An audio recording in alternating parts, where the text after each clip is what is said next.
Heating challenges everywhere. Now we have heat, but it costs some money. So does food, amusement, insurance. Our wallets are getting a workout. But it's worth it to me because we are living in a land of opportunity. That's a cliche, but it's true. And that is my theme this Thanksgiving week. Yes, things can get a bit crazy, but we will get through it. However, next year is not going to be easy either, as many things are going to happen. Just like with the long ago Puritans.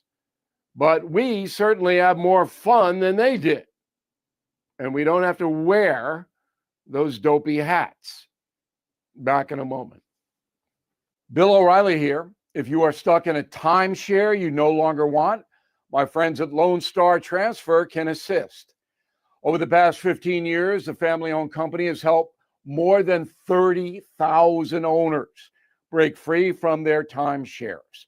They'll provide a guaranteed solution to exit your timeshare.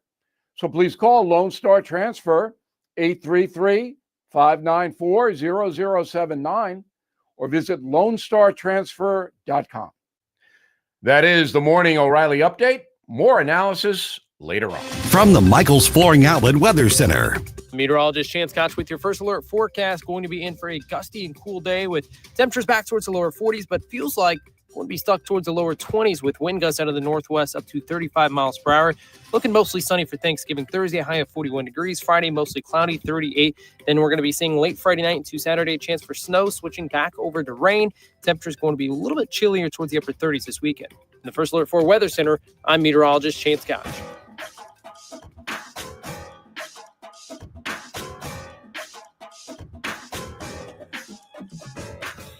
All the cool people are listening to Mike Ferguson in the morning on News Talk STL. So, congratulations. All right, just one more day. Then we get to have Thanksgiving, or for those of you who aren't looking forward to the family gatherings, one more day until you have to deal with Thanksgiving. Hopefully it's the former for you. Hey, good morning. Mike Ferguson here. Hope you're having a great Thanksgiving week, at least. We had a really interesting conversation on Tuesday's program. I don't know if you saw that Fox News sort of expose report on the UFO hearings. Stay with me, because this isn't something I normally talk about. Millions of people have watched that at Fox News. Well, Kent Heckenlieven was one of the people interviewed, and he's got a new book out about not even so much about the whole UFO stuff, but about the alleged cover-ups and what are they not telling us. Is it about aliens? Is it about military secrets? Well, there's a lot that we don't know. And Kent was on the program yesterday talking about that. And here's that discussion. And yeah, it went a lot of different directions. Let's talk about what we're talking about before we get into some of the details. We're not talking about a real life version of, Men in Black or something like that people want to point this to. What is it what are the questions we need answered and why? Well, what's really interesting is you mentioned that hearing with Grush, Graves, and Fravor, and that's exactly where I came into the story as well, because this is my 20th book, and I've never done anything in the paranormal field. I'm usually looking at corruption in medicine, science, big tech, big media. My last book was on the CIA with a CIA officer and whistleblower, and when I watched that hearing, it just changed me, because I think I've, like most people, I've never had an experience where I've seen anything, but I've got something of a recreational interest in it. I mean, how can you live in a society and not? But when I watched that hearing, I said, this is something significant, because I've written about Congress before. And one of the things that I've known is that you don't get to testify in one of those hearings unless you're very, closely vetted. And I was fortunate enough to have a friend in the UFO community, UFO documentary filmmaker, Michael Mazzola, who's probably the #1 documentary filmmaker in this area. And I called him up and I said, Michael, what the heck is going on here? Because I know lies when I hear them. And one of two things is happening. Either this guy, Grush, and the others are absolute liars, or they're telling us we've been lied to for a very long time. And what Michael told me is that behind the scenes, military and government sources were telling the UFO community that there would be an effort for disclosure, but they wanted to have controlled disclosure. And what they feared was something called catastrophic disclosure. And that just made my ears perk up because, with my background as an attorney, the way I look at the world is you go into a courtroom or you go before Congress and you stand up, you raise your right hand, and you swear to tell the truth, the whole truth, and nothing but the truth. And that wasn't what I was getting in the hearings. What I was getting in the hearings were people saying things like, I can't answer that in this hearing. Oh, I could tell you that, but I need to go into a skiff. Or we would need to go into a skiff, and then I'd need to get permission from the gatekeepers to give you that information. And I just said, whoa, wait a minute. This is not the government I thought I had. And that's when I decided I needed to do a fresh look at the entire UFO issue. And that's what I think that Michael and I have done in catastrophic disclosure. Okay, so now, by the way, we talk about UFO. It means unidentified is the key word there, flying objects. So, obviously, we tend to think, from other planets or other whatever. But other people would say, well, are they just protecting military secrets? Could this be a defense thing? What is it that we suspect we're not being told? Well, here's what's interesting, because, with my background as an attorney, I really reserve judgment for what's going on. So, I play out in my mind various scenarios. So when I saw those hearings, I said to myself, okay, one perspective is, all right, these are members or former members of the intelligence communities. Okay, that's one thing. And you want me to believe that these former members of the intelligence community went and asked permission from their bosses to be able to testify in front of Congress. So I'm thinking to myself, well, that looks sketchy. Are we supposed to believe that these former spooks are now telling us the truth? And so, I had a skepticism about them. But then I was also saying, well, those are exactly the people who I would expect to know the truth. But it's sort of a catch-22, because you have to ask yourself the question, are these former spooks telling the truth now about the lies in the past, or are they lying to us now about things that went on in the past? And so I kind of asked myself, what's the game plan here? Because if this is all fake, that's a huge story that our intelligence agencies are participating in this incredible psyop on the public. So regardless of where it went, I knew that there was a story there. I'm just not certain exactly what the story is. Producer Jerome's, thank you again for joining us today, Kent. So one of the things that you just touched on that I think is really significant as well is the question a lot of people that are at least skeptical or lean into the idea of UAPs being, potentially extraterrestrial is, why now? I remember back in high school, I believe it was a leader of the Canadian Air Force said, yeah, we totally know UAP technology exists and it's not ours. And so more people have been coming out. And then you have what's called the 3-1 Atlas. I believe we've identified as an asteroid now, but for a while, a lot of the news sources, including a Harvard researcher, was saying it's an alien mothership coming to Earth. So when we were speaking of the PSYOP element, there's a conspiracy, for lack of a better term, called Project Bluebeam. I don't know if you're familiar with that or not, but do you think that this is the early stages of that, or is it just another case of mass hysteria? This is a classified program that people are observing, or even foreign technology that we're not privy of, and it's just being misidentified by people not in the know? Well, one of the things that I did in this book was I said to myself, okay, I don't know this field, but my co-author, Michael, is deep into this field. So I said, we need to go interview some of the leading figures in the UFO community, people like Dr. Stephen Greer, people like constitutional lawyer Danny Sheehan. I did a nice interview with independent journalist Michael Schellenberger. I've become close to Congressman Eric Burleson, who's doing this.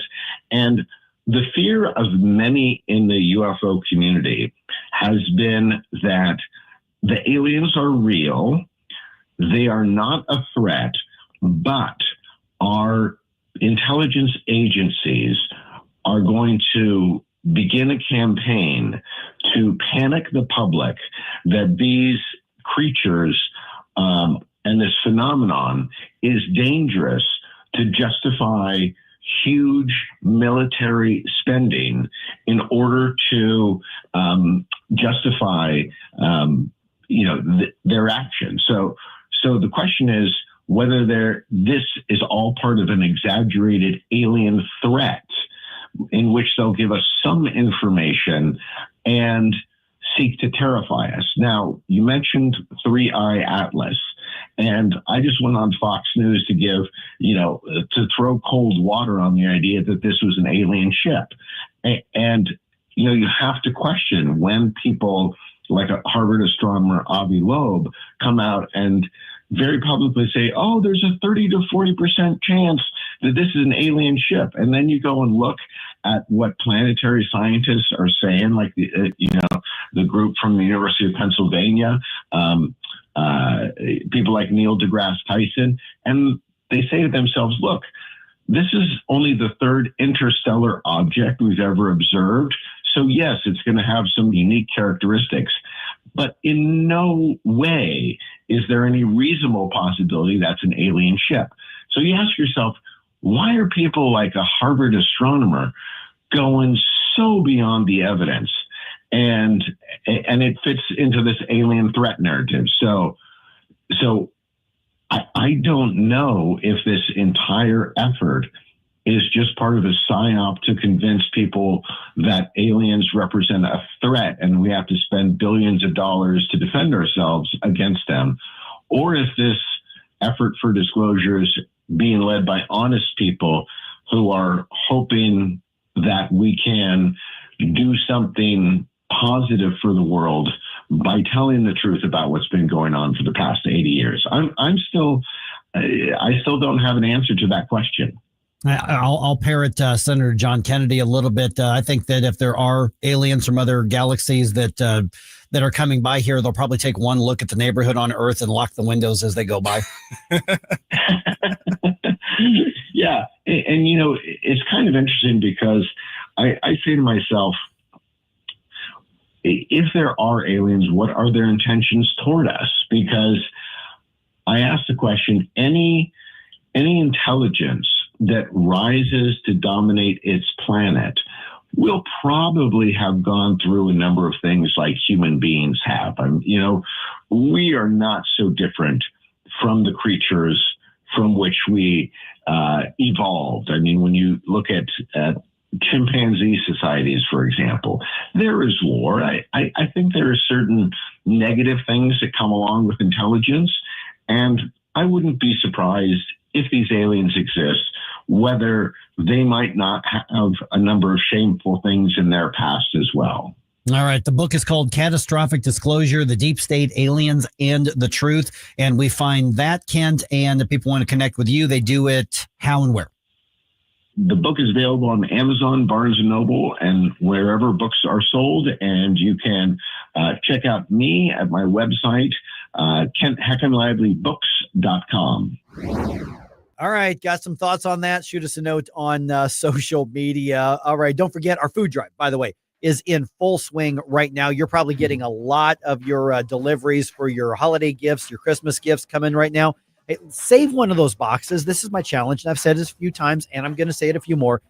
This is the challenge. Save one of those boxes and say, I'm going to fill that with non-perishable food for the food drive that News Talk STL and the St. Louis County GOP Central Committee are teaming up in order to benefit Feed My People right here in St. Louis. More details at newstalkstl.com. If you find yourself feeling out of place in the world, it's comforting to know conservative values haven't been abandoned everywhere. The far left wants to destroy conservative values in America. This is News Talk STL. Welcome home. Dr. Randy Tobler here, and I know that when you're looking for a dentist, you have to make sure you choose a dental practice that's compatible with you and the needs of your family. Well, I'd like to tell you about my dentist, Dr. Dan Cusimano, and his partner, Megan Dwyer, and their team at Advanced Dentistry at St. Charles. The great team at Advanced Dentistry of St. Charles can accommodate all of your cosmetic and restorative needs because their passion is general dentistry. Implants, crowns, bridges, even dentures. That what you need the most is what they'll provide in a personalized, focused way. And they can provide therapeutic and cosmetic options like Botox and dermal fillers. Get to know them and all they have to offer by calling 636-978-0226 or visit them on the web at advanceddentistrynow.com. That's Dr. Daniel Cusimano and Dr. Megan Dwyer at Advanced Dentistry of St. Charles. That's Advanced Dentistry Now, 636-978-0226. Or visit them on the web at advanceddentistrynow.com. If you turned 65 recently like me, it's important you find a Medicare Advantage plan that gives you the coverage you're looking for. But finding one can be difficult. The best thing I did, and I suggest you do the same, is call a licensed insurance agent and let them walk you through your Medicare Advantage plan options. There are so many benefits you have access to, so make the call now and let the representatives explain everything to you. Our licensed insurance agents can offer you a variety of Medicare Advantage plans. Plus, the call is free, the information is free, and there's no obligation to enroll. We're here to make it easy for you to select a Medicare Advantage plan that may work for your needs. Finding a Medicare Advantage plan can be easy if you do what I did. Make a quick call right now to learn more. Thank you. 800-439-7851. 800-439-7851. 800-439-7851. That's 800-439-7851. Nothing offers an opportunity to bond and give thanks quite like breaking bread together. This is especially true as we welcome our troops back home and keep those who are still stationed overseas in our hearts. Hi, I'm Gary Sinise. Since 2011, the Gary Sinise Foundation's Serving Heroes program has shown gratitude to our nation's defenders and their families by serving up nearly 500,000 hearty classic American meals at travel hubs and military locations. And now, together with our friends at Bob Evans Farms and their Our Farm Salutes program, we will help to provide even more meals nationwide, offering our defenders a taste of home and a feeling of togetherness around the table. Help us show America's gratitude through food and fellowship. Look for the Bob Evans Our Farm Salutes purple packaging at your grocery store and visit ourfarmsalutes.com to learn more. While we can never do enough to support the men and women who serve, together we can make a difference, bite by bite. Number one for live and local conservative talk. You can take these facts. I know for a fact. It's just about time.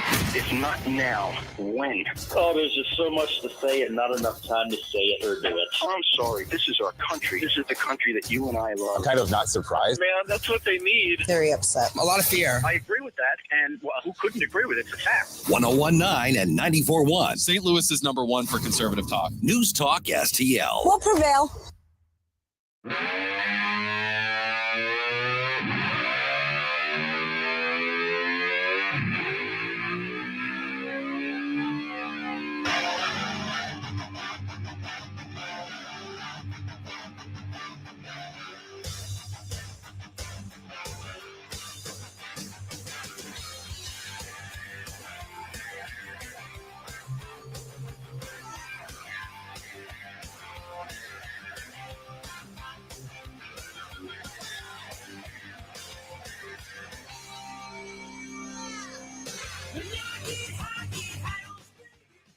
I see the tunnels.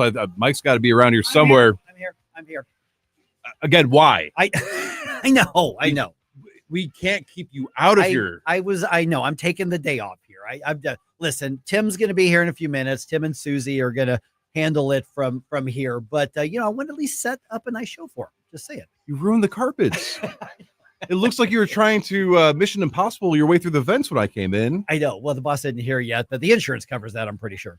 Okay, fair enough. That's how that rolls. All right. Okay, so we just had that played that conversation we had with Kent Heckenlively, and that were heckin' lively, I guess you should say. And so it's funny because man, that caught a lot of traction. That discussion we had with him about the UFOs and the space aliens and what are they hiding. It's the perfect storm of they're not telling us what's going on, which. Unfortunately, they're not. I mean, don't just take my word for it. I mean, we're at that point now where not to spook people and have people think little green men are running around, but I think that for some reason, this seems to be over the past few years. It seems to be when everybody wants to come forward out of the woodwork saying, "By the way, I'll whistle blow. By the way, I saw something." And unfortunately, though, with how long it's been going on, it's like. As to Kent's point, can we really trust them that they're not lying about this like they lied about before? See, that's the thing is with this, like it's almost like the running joke traditional history. We just assume they're lying to us. I mean, that's just the reality. You just go back, historical event after historical event and historical event, and there are some goofy theories out there. Don't get me wrong, there really are. And some of them turn into fantastic sci-fi movies. Some of them turn into really crappy sci-fi movies. And then everyone's sort of like, well, wait a minute, is there something to that? And even for those who like say, you know what, we are the only living beings out in the universe. There's nothing else out there. Okay. We don't have any proof that we're not, as far as we know. But there's others who say, well, wait a minute, could there be advanced technology from another nation that we need to be aware of? Because remember, UFO means unidentified flying object. It doesn't necessarily mean little green men from wherever, but not saying that there couldn't be. I think it's kind of arrogant for us to say, well, there's no possible way that there's life anywhere else. Now, doesn't mean I believe that there is, but I'm not saying I believe that there's not. I don't necessarily know why we would think that we are the only living beings that could possibly exist anywhere in a universe that we have no hope of ever finding the ends of. I'm going to be real with you, Mike. I'm not saying E.T. was a documentary, but I am saying Transformers absolutely was a documentary. There you go. Okay. That's right. All right. So anyway, you can check out that conversation on our podcast, which by the way, that's a fun one as you go into the holidays. Cause you know what, tomorrow's Thanksgiving. Just have a good time. Now I know Tim and Susie have got these are two really brainy people. So there's going to be a lot of stuff covered. Matter of fact, that ruling that dismissed the indictments against James Comey and Letitia James, that appeal was filed like first thing yesterday morning, literally just probably minutes after we talked to Keith Gross about that as well. Oh, you got to ruin our interviews by doing stuff while we're on air after we have to get. Okay. I understand. I get it. Now, real quick though, so a lot of people, when it comes to Thanksgiving, the general rule of the land is no politics, but would you consider UAP talk political? Well, I would say on the surface, no. I think you can have that conversation without getting into the politics. Do you have any suggestions? Because your whole thing is when you're not at work, you don't really talk politics. That's how you maintain a functional, healthy baseball life. I tell people I'm off duty. Yeah, I can't even get a hold of you on weekends sometimes to talk about politics. So what are your approved list of things to talk about with the family this Thanksgiving? Okay, so because I'm going to have one of those family gatherings where there are going to be people there that I don't know well. Basically, my daughter's boyfriend's family. Oh, yeah, because they're kind of getting to that point. So I don't really know them. So I'm going to avoid politics at all costs. I'm going to be spending whatever my part of the conversation is, asking them to tell me about them. And so the subject will be them. And if they decide to go into political thing, I'm a pretty good communicator after 30 years. I can sidestep stuff because I don't want to argue politics, and they may not be political at all. I just don't know them. Now, is it an appropriate response if especially because similar things? Some of my cousins have boyfriends now or girlfriends now, and we're all getting together. We don't know, but if they bring up politics first, is it appropriate to send them a replay of Mike Ferguson in the morning? Always. Always. That's a standard rule. Is always good. I'm not going to talk to you about it now, but you should check this out. And Listen to if this. you hate what's said, it's that guy. I will take it all. I'm just saying. No, I mean, because I'm sure that, when they know I'm sure they know what I do for a living. So it could very well, come up, but I have no problem going, it's a holiday, what's your favorite sports team? That kind of thing. That I personally, if your entire family is all on the same page, great, have at it. You can bond. Otherwise, don't be afraid to go, it's the holiday. We can get back to arguing over stuff on Monday. I wish I was that mature. and you know me quite well, but when you get into my zone, when you get in my lane and then you're wrong, it's like, it would be amoral of me not to correct you in front of everybody and cause a scene. So make an appointment to have coffee on Friday. Coffee on Friday. And say, let's finish this conversation then. I got some thoughts you may want to consider. You're a very good mediator. I never knew that about you. Just saying. When you think peacemaker, you think me. When I think you, I think a lot of things. But now I know peacemaker is one of them. All right. Tim Jones coming to work with Susie, and they're going to take it. And with Jerome, they're going to take it from here. So thanks. I'm heading out of here. I'm taking another day off. I'll see y'all on Tuesday. Watch out for glowing lights. Watch out for crop circles, and watch out for guys wearing black suits and sunglasses, Mike. Exactly. Chris Arps here, and I'm thankful for my relationship with Christ, my wonderful wife, Becky, and the opportunity to speak to the great listeners of News Talk STL. Hey, it's Tony Colombo, and as we approach another holiday season, I am thankful that my family continues to be happy and healthy. Oh, and I'm also glad I don't work for George Soros. News Talk STL, celebrating family and friends this season of Thanksgiving. Brought to you by Candici's, Parlor Donuts, and Amis Italian Restaurant and Pizzeria. Now, the Free Market Minute, brought to you by the Hammond Institute for Free Enterprise at Lindenwood University. Hi, it's Mike Ferguson from The Morning Show, and I'm here with Dr. Grant Black. And Grant, capitalism, that is increasingly under attack. But why is a free market system so important? The simple answer, society is much better off because of free markets. Free markets allow individuals and business owners to freely choose what to consume, how to save, where to live and do business, what to produce, and how to protect our valuable resources, and so much more. And this can all happen without requiring heavy government interference. In a nutshell, free markets empower people to live their lives the way they choose. And this makes all our lives better. The John W. Hammond Institute for Free Enterprise at Lindenwood University fosters and examines market-oriented approaches to economic and social issues. To learn more, visit hammondinstitute.org. Why leave your company's story to chance? In today's digital world, video content isn't just an option. It's essential for your success. At Blue Ocean Media Group, we've spent decades crafting compelling visual stories for businesses just like yours. From concept to completion, our award-winning team transforms your vision into powerful video content that connects with your audience and drives results. Don't trust your brand to amateurs. Partner with Blue Ocean Media Group. Visit blueoceanmediagroup.com today, and let's bring your story to life. If you're worried about losing your health insurance through Medicaid, we have great news for you. New government regulations have expanded the Affordable Care Act. And now you may qualify to get health insurance for you and your family through the Affordable Care Act. Call now to learn if you qualify. We know the healthcare regulations regarding Medicaid, and we've helped thousands of people find quality, affordable health insurance. Plus, all our research is free to you. So call us. With just one call, we'll shop from hundreds of different insurance companies to find you the right affordable health insurance plan. So if you're worried about losing your Medicaid insurance, call right now. Speak with a licensed agent and find how you may qualify for a new health insurance plan. 800-479-0931. 800-479-0931. 800-479-0931. HD3 Clayton, K270BW Bellefonte, KNBS Bowling Green. This is News Talk STL at 1019, 94.1, and always streaming at newstalkstl.com. Breaking news this hour from Town Hall. Amit Thomason. President Trump is sounding upbeat about prospects for a revised peace proposal aimed at ending the war in Ukraine. The president says what he calls good talks have been had with both sides, Ukraine and Russia. One issue that remains outstanding, though, is the location of a revised Ukraine-Russia border. Hospital officials in Gaza say that Israel has handed over 15 more Palestinian bodies, completing the latest swap of the ceasefire. The first phase of the agreement nears a conclusion. This comes a day after the Palestinians returned the remains of an Israeli hostage who the Israeli military says was killed in the October 7th, 2023 attack on Israel. On this busy Thanksgiving holiday travel day, winter-like weather is complicating things across some regions.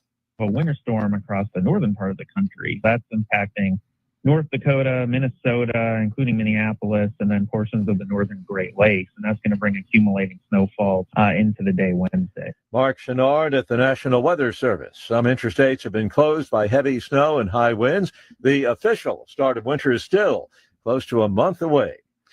Nothing's been announced just yet, but President Trump is getting closer to naming his pick to head up the Federal Reserve. Treasury Secretary Scott Bessent wrapped up a second round of interviews this week for a new Fed chair, and he told CNBC there was a good chance the president would announce his pick before Christmas. Meanwhile, Bloomberg News reported that White House economic advisor Kevin Hassett is seen by allies and presidential advisors as the frontrunner. Donald Trump has been sharply critical of Fed Chairman Jerome Powell, whose leadership term expires in May. Greg Clugston, Washington. On Wall Street, the Dow futures up 47 points. NASDAQ futures ahead 94. The S&P futures 17 points higher. More on these stories, townhall.com. Diabetes, high blood pressure, anxiety meds, everyone's on them. If you're a 50-year-old male, maybe a bit porky, and you may even have type 2 diabetes, $1 million of term insurance may only cost you about $200 a month. Call Term Provider. Speak with Big Lou at 800-367-2816. Big Lou will find a term life policy for you even if you have type 2 diabetes, are overweight, or have high blood pressure. Term Provider has helped thousands of people like you who think they can't afford term life insurance. To buy $1 million of affordable term life for you, all you need to do is call Big Lou at 800-367-2816. Lou will make sure the scales are tipped in your favor. Call 800-367-2816. Big Lou will answer your call and work to fit you into a term life policy that you can afford. Remember, Big Lou's like you. He's on meds too. Call 800-367-2816 or biglou.com. From the Michaels Flooring Outlet Weather Center. Meteorologist Chance Koch with your first alert forecast. Going to be in for a gusty and cool day with temperatures back towards the lower 40s, but feels like going to be stuck towards the lower 20s with wind gusts out of the northwest up to 35 miles per hour. Looking mostly sunny for Thanksgiving Thursday, high of 41 degrees. Friday, mostly cloudy, 38. Then we're going to be seeing late Friday night into Saturday, a chance for snow, switching back over to rain. Temperatures going to be a little bit chillier towards the upper 30s this weekend. In the First Alert 4 Weather Center, I'm meteorologist Chance Koch. This hour of News Talk STL brought to you by Chris Cooper and Serenity Wealth Management. Discover little-known strategies that could be the difference between choosing the care you deserve or having someone else decide it for you. Get a free copy of Chris's book at serenityltc.com. Are the days of a personal doctor gone? Not at Body of Health Direct Primary Care. I'm Dr. Randy Tobler to share how our design is putting the care back into healthcare. Plain and simple, our members, not insurance companies, get our exclusive focus. That means same or next day appointments, responsive answers to your concerns, and a no-spin, big tool chest approach. It's about time you get serious time devoted to your medical needs. To learn about healthcare the way it ought to be, schedule a discovery call today at bodyofhealth.com. That's bodyofhealth.com. Remember those magical moments in Mom's kitchen? The heavenly aroma of fresh baked cookies? At Trolley Stop Bakery in Chesterfield's Forum Shopping Center, our co-op of talented bakers has been perfecting that homemade magic for 4 decades. From the gooeyest cookies in town to custom pies, cobbers, and cakes, everything's made from scratch, just like Mom and Grandma's recipes. Need that perfect corporate gift? We ship our famous cookies nationwide. The Trolley Stop Bakery, 67 Forum Shopping Center, or TrolleyStopBakery.com. Because some traditions are too sweet not to share. Tim Jones and Chris Arps in the afternoon. Attorney General Bondi says she's going to appeal the Comey and Letitia James cases. We'll ask legal eagle Zach Smith about the efficacy of that at 4:20. Tim Jones and Chris Arps. Weekdays at 4 on News Talk STL. Mike Ferguson. Big guy, one of the biggest in the world. Susie Moore. Do you think he's ready? He's not ready. Get up, St. Louis. I have a feeling that by the end of this evening, I'm going to be blamed for everything. Mike Ferguson in the morning on News Talk STL. Get up! Get up! This is your cousin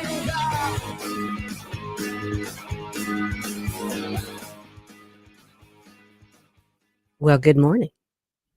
We got a song? It's already one of those. Good morning. We got a song? Did we decide on that? We'll come back with that. We can song. set it up. Hey, hi. Good morning, my morning people. It's Thanksgiving. Y'all are ridiculous getting up That's this morning, right. this early. Susie Moore here for the Mike Ferguson in the Morning Show, and with my special guest co-host Tim Jones, who could probably do this in his sleep, but he's awake right now. For the moment, I am. It's great to be here with you all. I did a morning show for about 3.5 years. It almost killed me. And I'm back again. Yeah, happy Thanksgiving to everyone. We'll explain that for you youngins who don't understand what we're talking about. We'll get to that. We have so much packed into this show. I don't know how we're going to fit it in. We got lots of guests coming up. We're going to talk to our Alaska man, Ward Clark. That's right. Ward Clark, who lives in Alaska, who's like 3 or 4 hours behind us, is going to join us at 6:35. Believe it or not. Wow. We're going to talk to him, see what's going on up in the Great Land. At 7:05, we're going to talk to Nick Schroer. He's got some interesting information about some weird texts that were going out. And then at 7:35, we're going to talk to Bill Eigel. He wants to talk to us a little bit more about some of his property tax plans for St. Charles. We've got lots of guests. We've got lots of stuff to talk about. We've got turkey to talk about, and we've even got a turkey song. Love to eat turkey.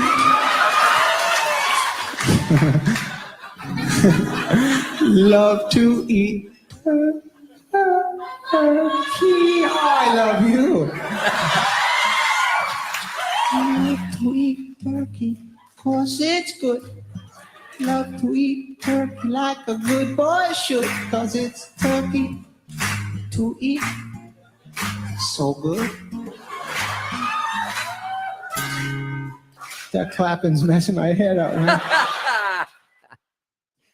The great Adam Sandler with How the can you famous top turkey that? song. How Yes. can you top that? Yeah, you were like, oh, do you guys know this song? And I'm like, love to eat Mhm. turkey. Yeah, it came right back to me. I was confusing it because it is only it is 6 o'clock in the morning. I was confusing it with another song, the dreidel. Is it the dreidel He song? does have a dreidel song too. Okay, so I was confusing that. So I do know the turkey song, but he sings another famous song where he talks about, doesn't he talk about all the famous people who you don't know that are Jewish, Jewish Jew. Yes. Yeah. Yes. I think that is the dreidel song. Something like that, where he goes through this long list of people. I remember that he goes, even Rod Carew. You know, it's almost the same as the turkey song. Well, Adam Sandler's melodies are not necessarily the most original. He kind of just does the little sing-songy thing. It kind of reminds me of like songs my dad used to make up to me, like when I was a little kid. As you can tell from the crowd, though, they loved that song. That was a later rendition of that song when everybody knew what it was. Yes. Back in the days, though, he was on Saturday Night Live quite a bit, and he Mhm. would come back and co-host and guest host and all that kind of stuff. And I remember the setup to that song where he said, you know, we Jews don't really celebrate Christmas, as you all know, so we don't really have a whole host of Christmas songs. But boy, do we love Thanksgiving. And you may have never heard of this extremely famous Jewish Thanksgiving Day song. And the whole thing was a joke, of course, and it was the turkey song. There you go. It's perfect. It's the perfect way to celebrate this Wednesday before Thanksgiving, this Thanksgiving Eve. We do have some news to talk about. Oh, we have to do news? We don't have to do news. Okay. I'm just going to throw out a couple of the highlights because there are some things happening still. Although I just probably jinxed it. I was going to say it's probably going to be a quiet news day. We hope that, but it usually doesn't end up being the case these days. Yeah, I know. But we got a little bit of news to talk about. Is it time for news dump? Let's do a news dump. The morning news dump. Are you joking? Is this a joke? Listen, folks. The morning news dump. All right. My question, what's up with Alfred? The trial, the Quo Warranto trial of Alfred Montgomery has wrapped. They gave their closing arguments yesterday, and now it is with the judge who said he will rule fairly quickly because he recognizes the importance of it. But I wouldn't be surprised if he takes the Thanksgiving holiday to kind of compose his thoughts and come up with his opinion on what he's going to do. It ended with accusations by the defense that this was all just an abuse of the process, and he shouldn't be removed. But So are you saying that the judge might take the holidays to kind of reflect on some things and take the sweet time needed to actually go over the details of the case? He might. Is that He might maybe, relish the yeah. is No. that, is that maybe a good case to not commit crimes, especially close to the holidays? Yeah, Oh, maybe. mm. Maybe. That's a good idea.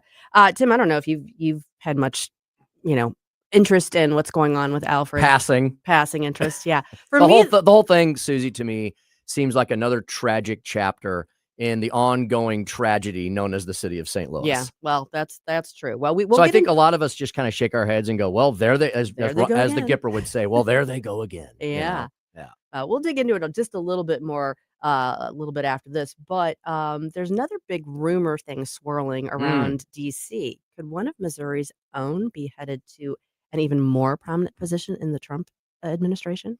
Andrew Bailey has been discussed as someone who could have possibly been in the Trump administration cabinet from the early days. Remember, about a year ago, I remember exactly where I was. I was at a conference, as I'm wont to do. I'm a big conference guy, out in Lake Tahoe. And I was driving up to Lake Tahoe, and this news report came on because the Trump administration had not yet determined who the attorney general was going to be.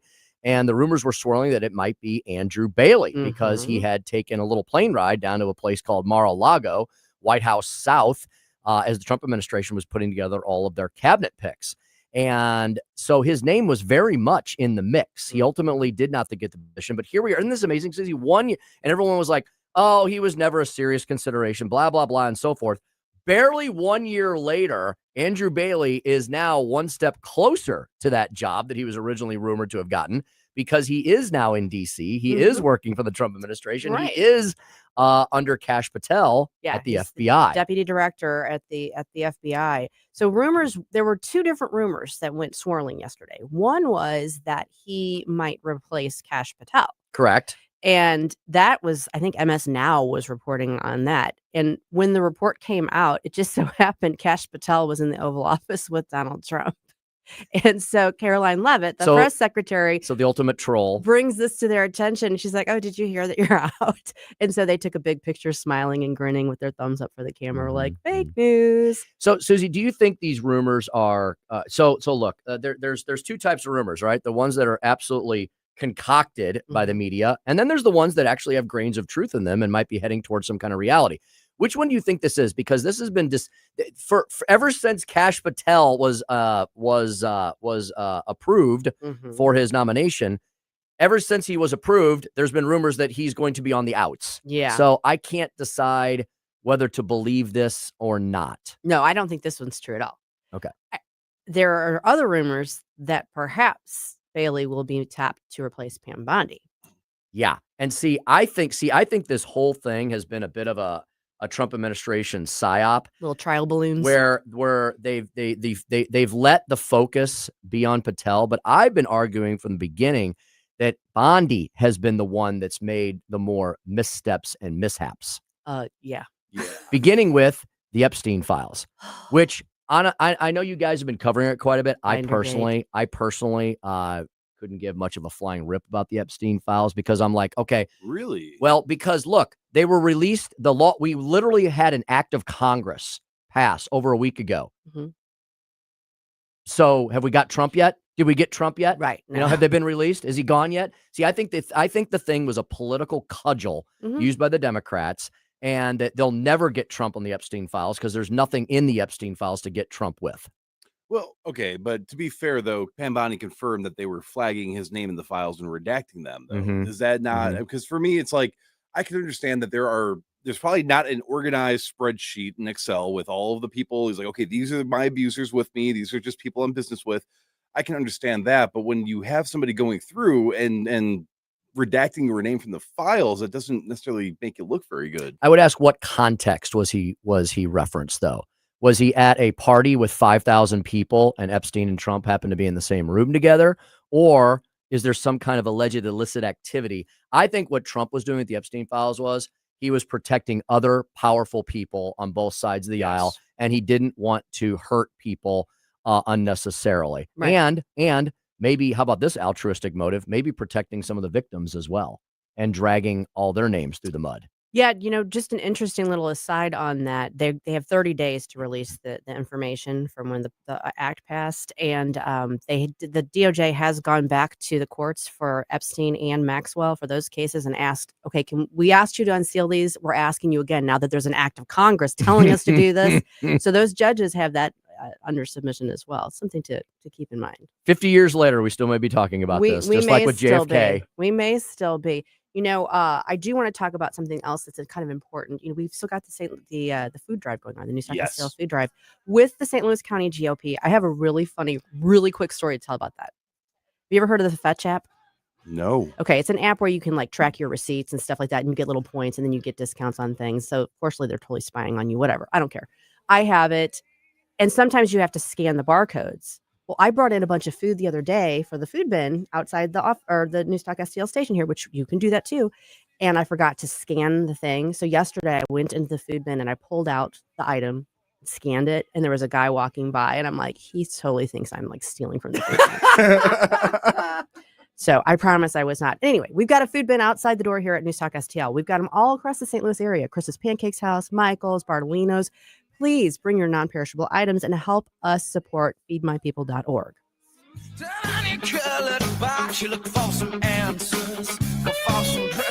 Susie Moore. You said thank you once. In this entire meeting, have you said thank you? On Newstalk STL.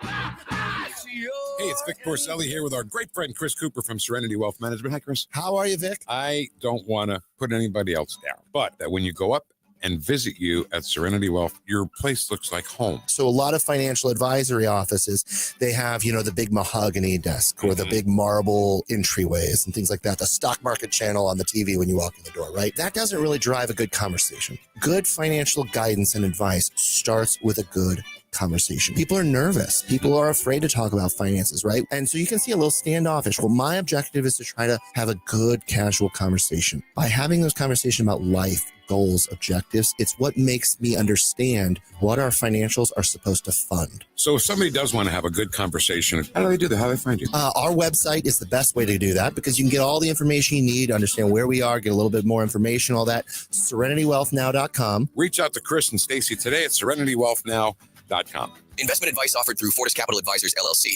JC's Wayback Machine. Well, we had a little technical problem last weekend and didn't get a new show on, but that's all fixed now. So this Saturday night, you'll get the Thanksgiving show complete with Steve Martin talking about the great John Candy and the making of planes, trains, and automobiles, plus Arlo and a bunch of great music that doesn't get played on the radio anymore. Brought to you by the Weber Automotive Group. It's JC's Wayback Machine. Every Saturday night, 6 to 9. NewsTalk STL. Hey, folks, Jamie Allman here for Newsteader's Fine Jewelry right there at Doherty Ferry and Big Bend. WowDiamonds.com. It's Wow Diamonds for a reason. These are beautiful lab-grown diamonds. They are gorgeous. They will blind you when you walk in and see them, but that's a good thing. Great engagement sets, wedding sets, all these beautiful God-created gems, sapphires, rubies, you name it, garnets, and also all the gold you need, and the famous bull of a watch. WowDiamonds.com. This hour of Mike Ferguson in the Morning is brought to you by Stifel. Request a portfolio review from your Stifel financial advisor at Stifel.com. That's STIFEL.com.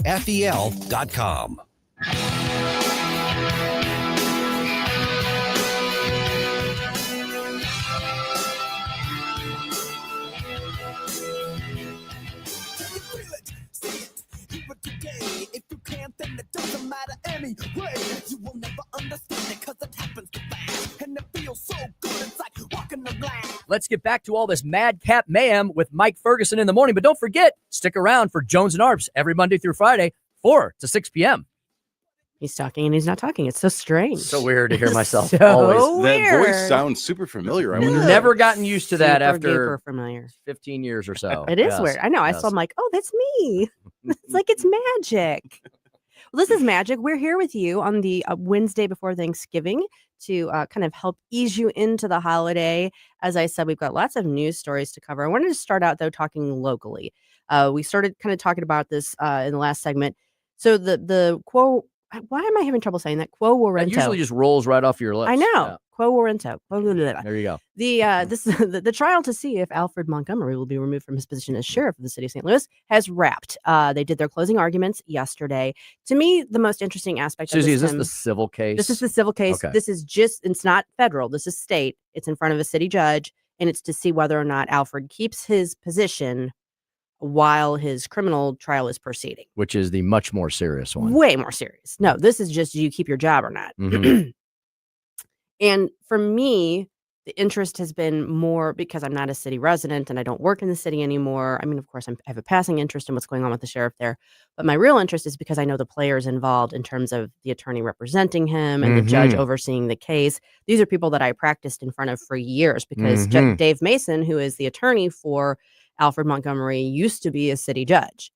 And so it's been fun watching like clips of them in the news and sort of the little back and forth banter and excerpts of some heated moments in the courtroom. And I'm like, ooh. And I know who those is people. the judge overseeing Steve them? Omer. Oh, yes. Yeah. And he and Mason know each other from way back. These have been two fellows that have been around practicing law for decades. Correct. And they know each other extremely personally well. Yes. Have probably done battle many times and are probably like the Roadrunner and the Coyote friends after they clock out every night. I'm sure that they are. Yeah, would have been colleagues for decades. But things have gotten a little heated during the trial. Because the attorney is going to zealously represent his client and the judge is going to do everything he can to be a fair arbiter. Yes. And so I think, we're going to see, like I predicted he wasn't going to rule from the bench. Of course he did not. And I think we're going to see probably, a multi-page decision coming out from him when he does issue it. I wouldn't be surprised if it comes out next week. I don't think it's going to be before Thanksgiving, though. So just to clarify things for all of our non-lawyer listeners, basically this is a civil action with a big fancy Latin quo warranto word attached to it. And it's to simply remove the sheriff from his elected position, which is what we would say in the law, an extraordinary measure. It is. But if he has committed extraordinary wrongs, then that would be warranted. Right. And the issue, of course, is he hasn't been convicted yet. So this is, is this the cart before the horse? But he can't, he's in jail. He can't do his job because he's in jail. And they're saying, well, they're keeping him in jail, so he can't do his job. It's a catch-22. But I mean, I think there's some legitimate reasons as to why he's being kept in jail because there were allegations of witness tampering and all that sort of thing. So it's kind of a catch-22 for him. It's very similar to what was done is the AG's office brought the case against to remove Kim Gardner.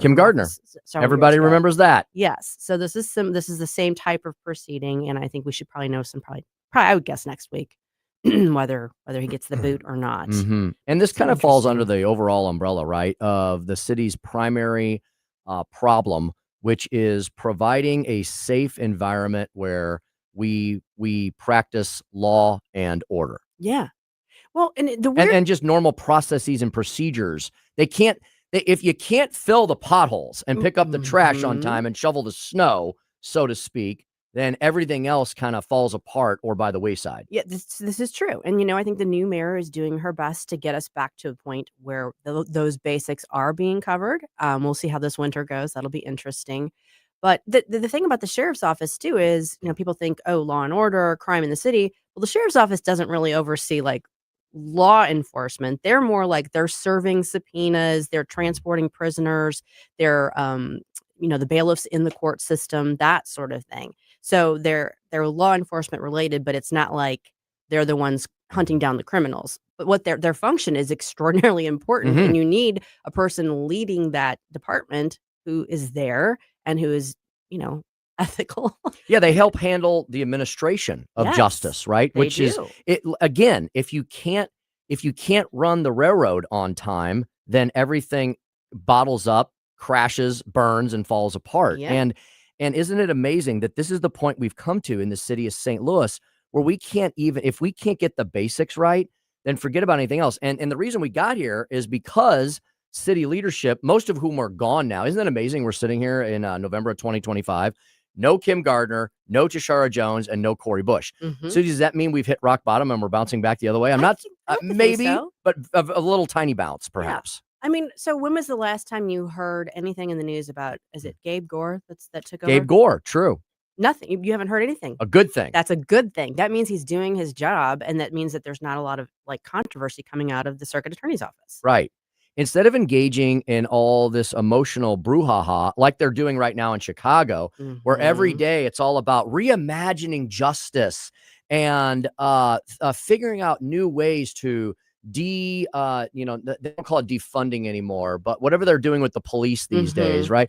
All of these pie in the sky, socialist, utopian, ridiculous visions that will never come to pass. And so when you spend all your time dreaming about things that will never actually function or work in reality, then you forget about basic services in the administration of justice, and the foundations of your society fall apart. And I heard a really good description as to why the left does this last night from one of the men that the left loves to loathe the most, Stephen Miller.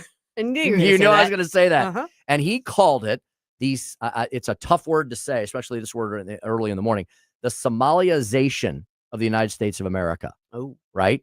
Like basically what they're doing up in Minnesota. Right. And of course the left will consider this a racist comment. It's not, but it's much easier to rule over an empire of ash than it is to try to rule in a construct of a constitutional republic where you only are a ruler due to the consent of the governed, right?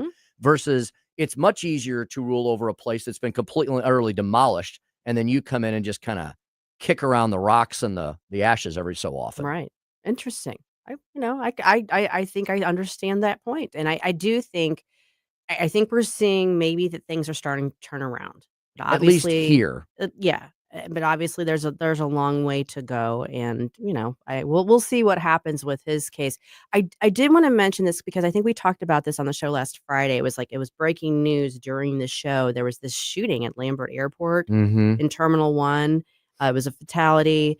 They've identified the man who was shot, Darius Kennedy, 31.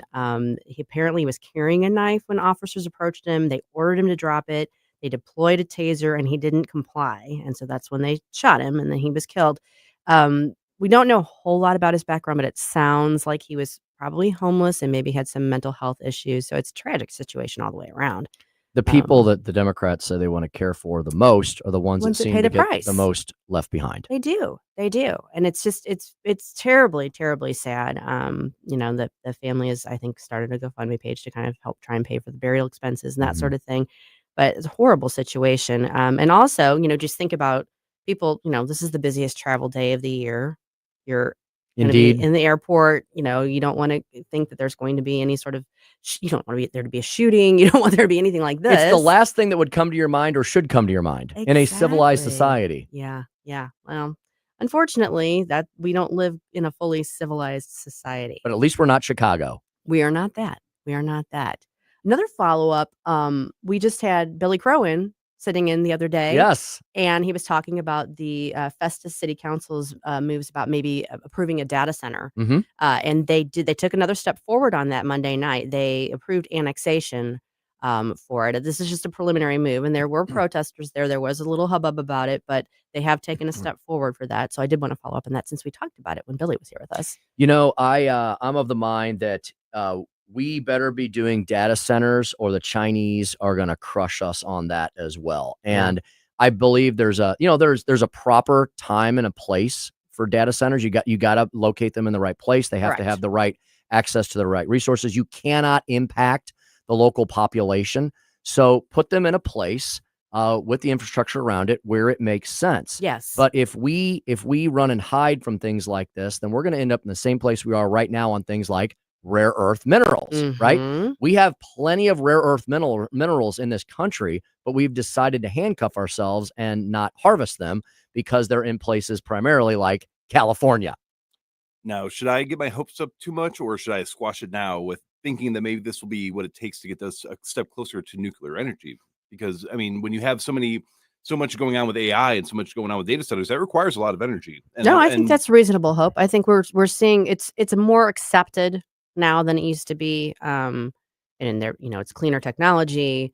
I think that you're going to see more of a push for it, and that would make sense because you need that extra boost. And again, Jerome, we've been stuck in the mud on that as well. I'm a huge believer in that as well. We were discussing small modular reactors, SMRs, back in 2012 when I was in the Missouri House, and I have not seen a lot of activity on them. But Jerome, I think in conjunction with data centers, people are going to have to look at nuclear as something that's going to power those, because you can't have the lights on without something to turn them on indeed. And if everybody's worried about energy sources, nuclear, especially the new nuclear, I think is the way to go. Yep. I'm right there with you. You know, when we come back, we're going to be talking to our Alaska man, Ward Clark. And I should let you all know that there is wintry precipitation set to return to the St. Louis region over the weekend. Just so you know, we'll be back right after this on the Mike Ferguson in the Morning Show. Doesn't matter anyway, you will never understand it, cause it happens too fast, and it feels so good, it's like walking the glass. It's so Susie Moore. Gratitude's an excellent practice, man. And I think that you can allow yourself happiness if you're grateful. On News Talk STL.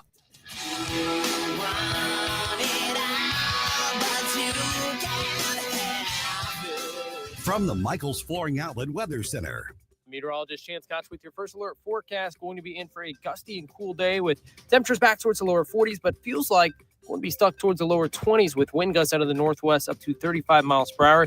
Looking mostly sunny for Thanksgiving Thursday, a high of 41 degrees. Friday, mostly cloudy, 38. Then we're going to be seeing late Friday night into Saturday, a chance for snow, switching back over to rain. Temperatures going to be a little bit chillier towards the upper 30s this weekend. In the First Alert 4 Weather Center, I'm meteorologist Chance Koch. Hi, it's Ken Williams, and my favorite capriati sandwich is the Cap Pastrami. You've got hot pastrami, melty Swiss cheese, crunchy coleslaw, and zesty Russian dressing. What else do you need? I love capriatis, and you will too. On Manchester at McKnight in Rock Hill.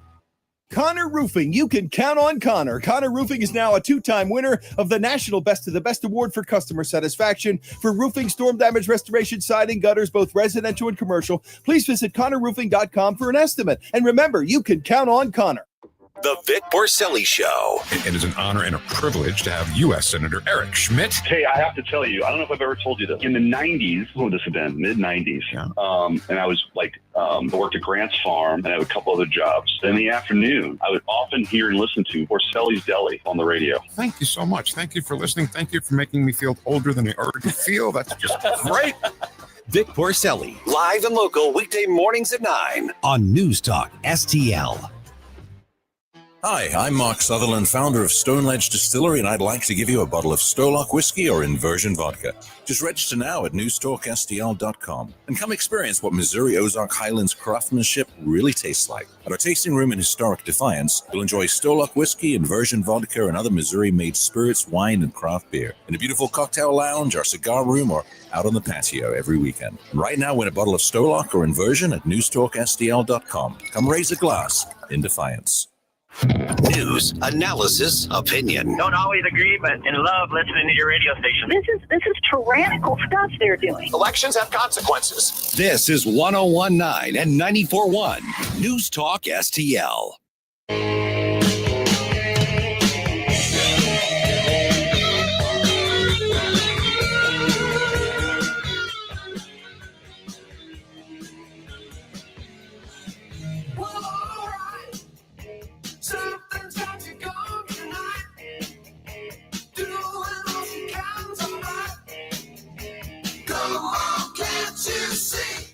Hi, this is Susie Moore. Check out my show, Red State Radio, Sunday afternoon at 4, right here on News Talk STL. Now it's back to Mike Ferguson in the morning. Hey, here I am. It's funny how that works. Welcome back to the Mike Ferguson in the Morning Show here on News Talk STL. Susie Moore here for Mike. We got Tim Jones in the studio with us. We got producer Jerome, and we also now have on the line the one and only Alaska man, Mr. Ward Clark. Ward, welcome back to the show. Hey, Susie, thanks for having me on this dark early. I was going to say morning. it's not bright and early. It's early, but it's not bright and early there. When do you get sunrise there? It's nearing 10 o'clock in the morning. Right. And the sun's setting right now a couple of minutes before 4 in the afternoon. Okay. And we're still 3 weeks away from the winter solstice. And it's what, 3:30 for you right now? Yes. Yep. Yeah. So, well, we appreciate you joining us on this dark and early morning. I wanted to have you on because there's a couple of things that you've written on lately that I thought would be really interesting to discuss, not least of which is the fact that we keep seeing these sort of like roundups, these sweeps where, the either FBI or Department of Homeland Security are basically rounding up criminal illegal aliens. And we just had another sweep in San Antonio where they netted 51 confirmed Nicaragua criminals. And you wrote on that, and I wanted to get a little bit more information about that from you. Well, it's interesting. These things keep happening, and it's great that they're doing this. San Antonio is a city that has a kind of a funny little soft spot in my heart because I was stationed there twice for different training, and Fort Sam Houston when I was going through Army medical training, and I'm glad to see that they're getting these people off the streets. What's interesting though is we're not seeing what's becoming of them. Are they being repatriated? I hope sent back to where they belong. Or are they? Are they being processed like is the trouble is I'm worried they're being processed like so many criminals in these cities are processed. They're booked and arraigned and put right back out on the street. Well, it would be interesting to follow up on that. I know the Trump administration, I think, has been trying not to do that, and obviously, every time they try to try to repatriate people or to take them out of the country, then they end up with a lawsuit on their hands. But yeah, that would be interesting to follow up on. And Ward Tim, Ward Tim Jones here. Listen to you often throughout the day. I run the evening drive. Susie dragged me in here this morning though for some God unknown reason to help her out with the program. Ward, first of all, I was with a famous Alaskan last week. I'm a former Missouri legislator. I do a lot of conferences and stuff around the country. I was with your former Lieutenant Governor Meade Treadwell last week. Oh yeah. He's still still staying engaged. I'm glad to hear that. The name Treadwell up here carries a couple of connotations. There's him, and there's the former Californian who everybody refers to up here as that idiot Tim Treadwell who got himself killed by a grizzly. Holy smokes! Yeah, something not to tangle with. Yes. Yeah, they made a movie about him, and I thought it was rather horrible because they're glorifying this idiot who crawled on his hands and knees up to bears, cooing at them and claiming that they were big fuzzy friends. Not so and much. one of them ate him. So, Ward, similarly, back to the Nicaragua folks. Ward, I've noticed over the last many years, and it's continuing up till the present, whether it's the issue with Nicaragua or whether it's the Maryland man, or I saw yesterday the Democrats were cozying up to some other gang of criminals and thugs. They're either quiet, the Democrats are, they're either quiet on these issues and on these stories like the one you wrote about in San Antonio, or they outright cozy up to them. Ward, it's almost as if the Democrats are wishing for the absolute destruction and downfall of society. Well, I think there's an element of that to it. They worry me the most when they're quiet. As you pointed out, they're either cozying up to thugs, and this has been going on for years. I mean, Michael Dukakis was accused of it. I remember that 1992 election, and he was accused of being a thug hugger. That was the term that was in use at the time. But it's when they're quiet, it's when they're not saying anything that I worry about what they're up to. Yeah, that's a fair point. That is a fair point. We got some news yesterday too that there may be some progress in the talks for peace between Ukraine and Russia. There was a purported plan floated last week that a lot of people were up in arms about. And then there was some distancing from the administration that's saying that wasn't really what the plan was. But there does appear to be a plan in the works, and there some indication from Ukrainian officials that they are on board with it. You wrote that up yesterday as well. Tell us a little bit more about that. Yeah, it's interesting. There originally was, I think, a 28-point plan, and I remember looking at the plan when it was first announced and thinking, this thing had everything except from the desk of Vladimir Putin written on it. They had Ukraine giving up the Donbass, all kinds of eastern territories. They had them gutting their military, forbidding them to join NATO, which I'm not sure NATO wants them anyway.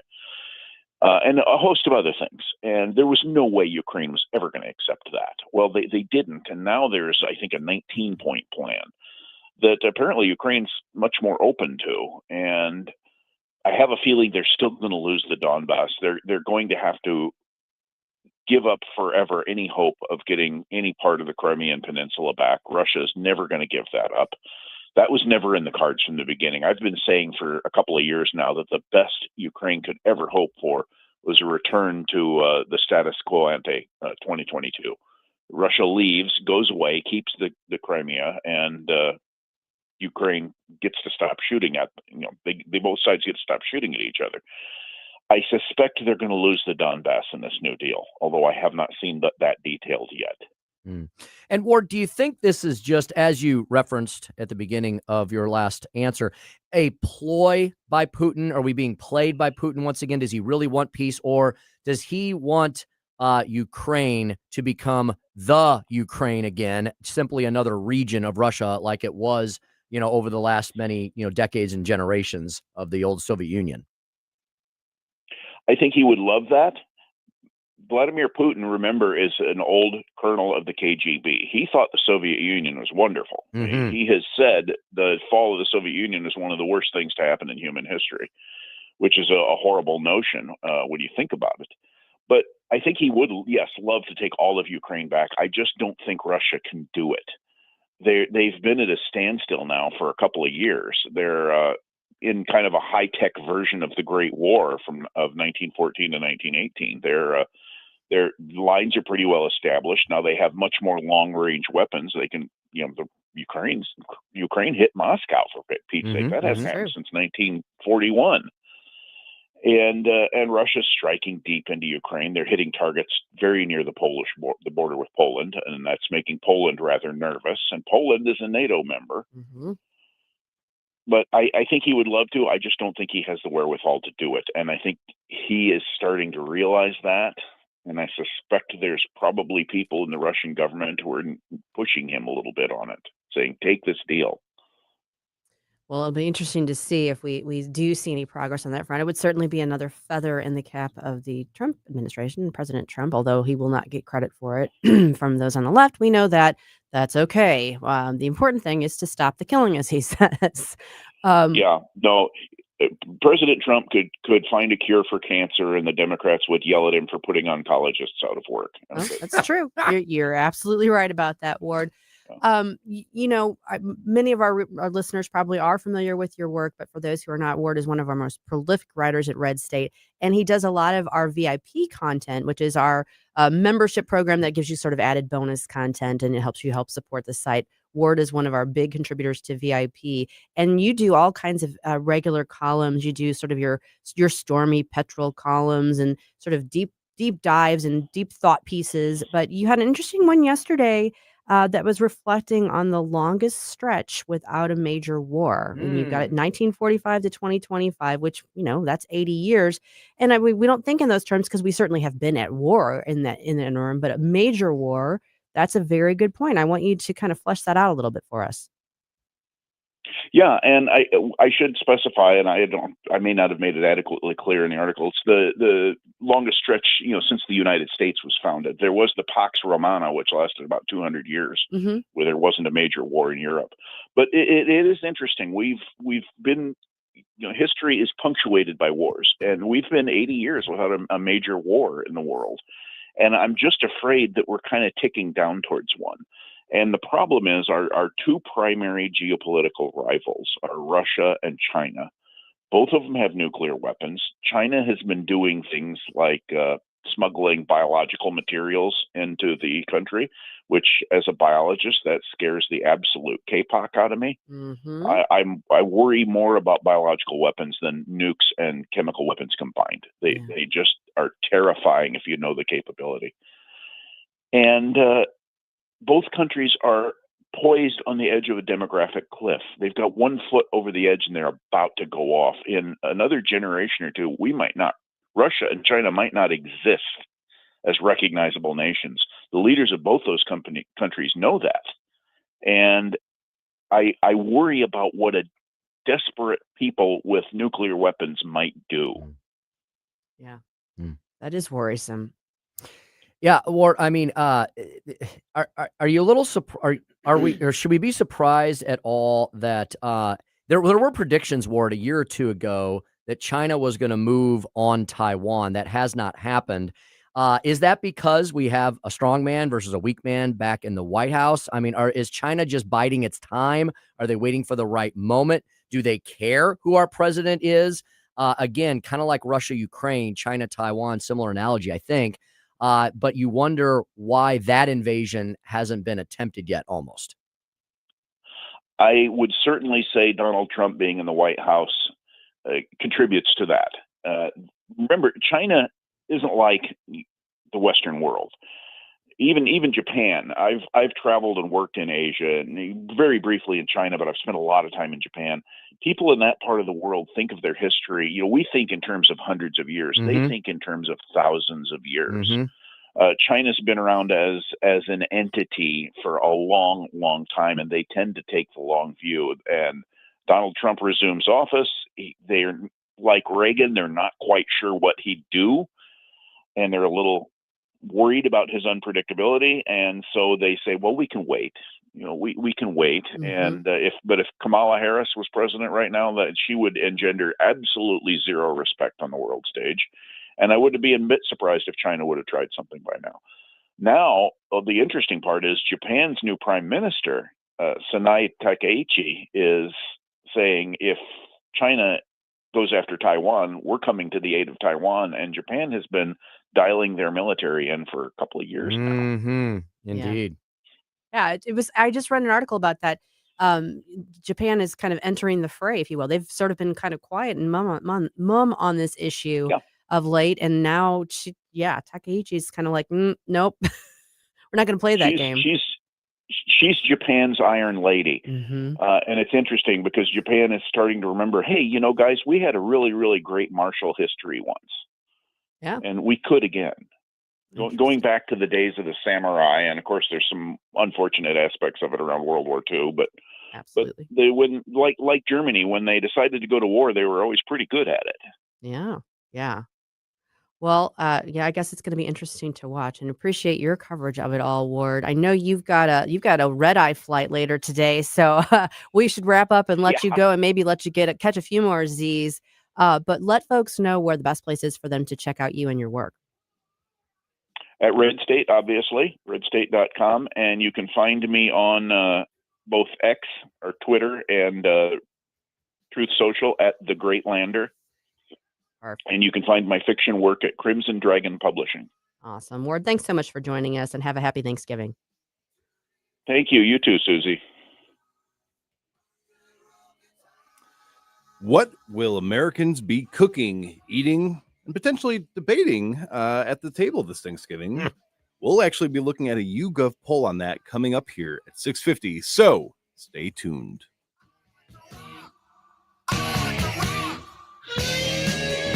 Mike Ferguson in the morning They were drinking water out of the toilet. on Newstalk STL.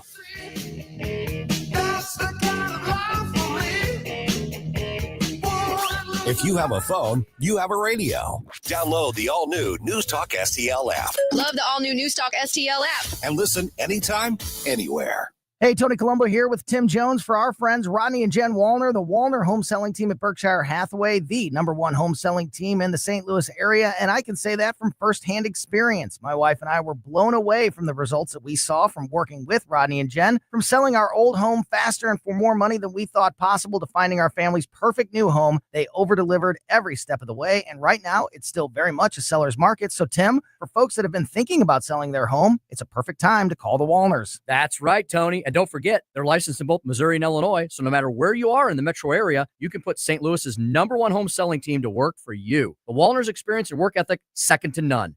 And of course, the numbers speak for themselves. The Wallners sell 15 times more homes per year than the typical realtor. Right now, they're working with so many qualified buyers, they'll guarantee to obtain you an offer. If you've been thinking about selling your home, don't wait. Call the Wallners now at 314-810-SOLD. That's 314-810-SOLD for the Wallner home selling team. Looking for unbelievable deals? Stop by Overstock Outlet in Lake St. Louis or Warrenton. Open 7 days a week. Discover big savings on a huge variety of merchandise with no hassle. Just great prices. Visit us in Lake St. Louis on Highway N or in Warrenton on Boones Lake. Check out our Facebook page at Overstock Outlet Lake St. Louis or go online to overstockoutletstl.com. Unbeatable value, friendly service, and you never know what we'll have at Overstock Outlet. This hour of Mike Ferguson in the Morning is brought to you by Stifel. Request a portfolio review from your Stifel financial advisor at stifel.com. That's STIFEL.com.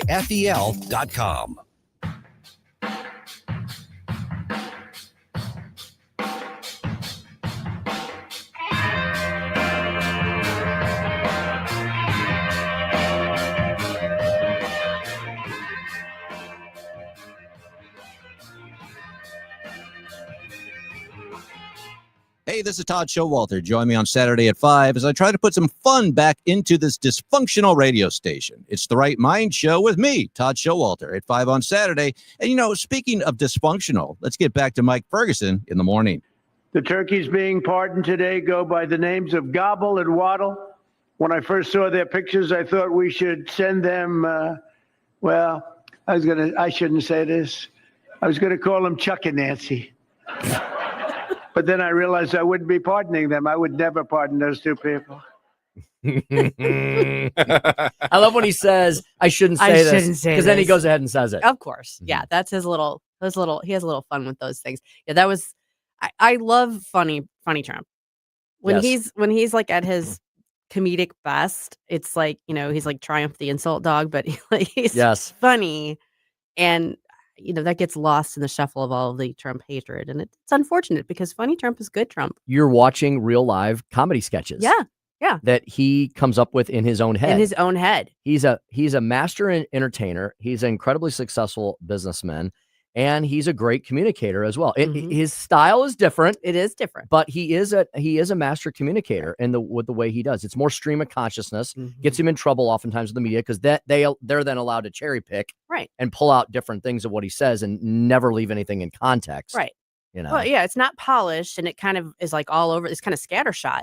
It's the weave, he does the weave. It is kind of fascinating to watch him do that. But I love when he's up there doing something kind of lighthearted too, and you get to see that side of it. It's kind of fun. Yes. They've got a poll for everything. Yes, they do. I mean, literally everything. But so of course there's a YouGov poll about Thanksgiving. They asked all kinds of questions. I don't even know how many people that they surveyed, quite a few. But I wanted to look at some of the results here because some of them are kind of interesting.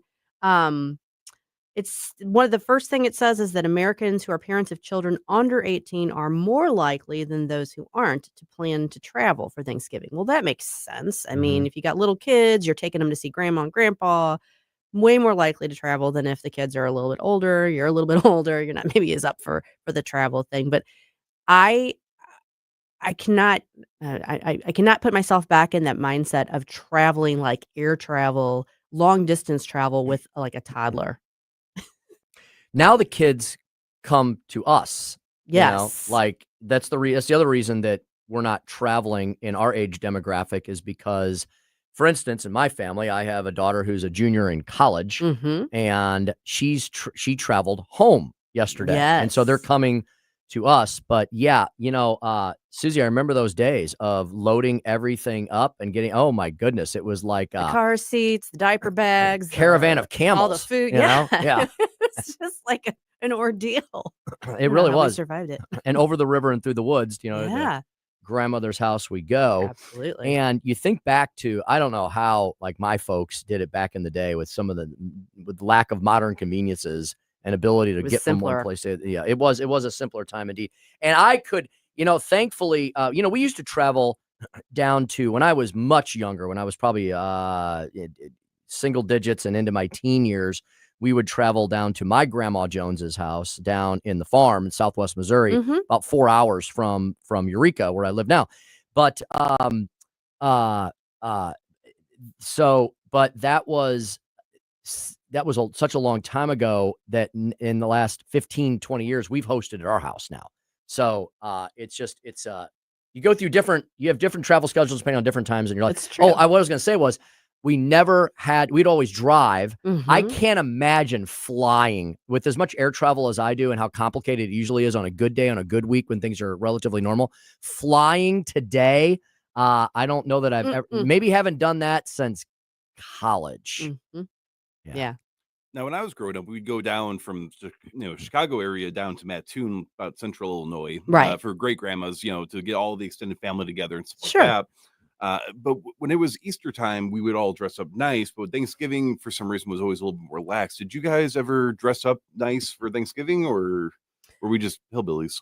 No, I mean, I would say not as nice as for Easter Mhm. or maybe even Christmas. But like not sweats. Does that make sense? Mhm. Okay, so Like we jeans were and a nice top, maybe. okay, so we were a little bit underdressed. It sounds like because that was our big thing. Was kind of why I enjoyed Thanksgiving more than Easter at times, because you didn't have to sit still in the car ride for a few hours and in a suit, keeping everything nice and pressed and clean. It was Thanksgiving, so you could kind of. Well, you do need the loose fitting pants because Yeah. you're going to stuff yourself. So That's true. Thanksgiving's much more LL Bean and Easter's much more GQ.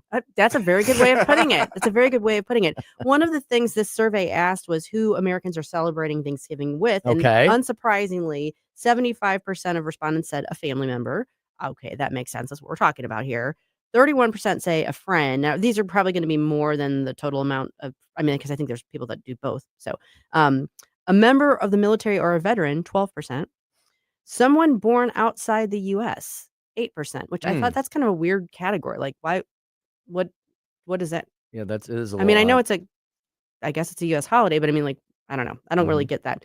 Someone who doesn't eat meat, 8%. Boo. A college. I've got family members. Vegan Thanksgiving. I have family members who are vegan, but you know what? They're good sports about it. Okay. It's not like They just get into the sides. They bring the eggplant. You guys don't do the tofurkey? We do not do tofurkey. Ah. We do not. I would protest if that were the case. We got 5% with a colleague and 2% someone who has never celebrated Thanksgiving before. Interesting. Wow. Yeah. Welcome to the party. I guess so. I guess people are coming in late. Got anything about food in there? Yeah. People who live in the South are more likely to have sweet potatoes and ham at Thanksgiving. Interesting. Yeah. That's kind of interesting. With turkey?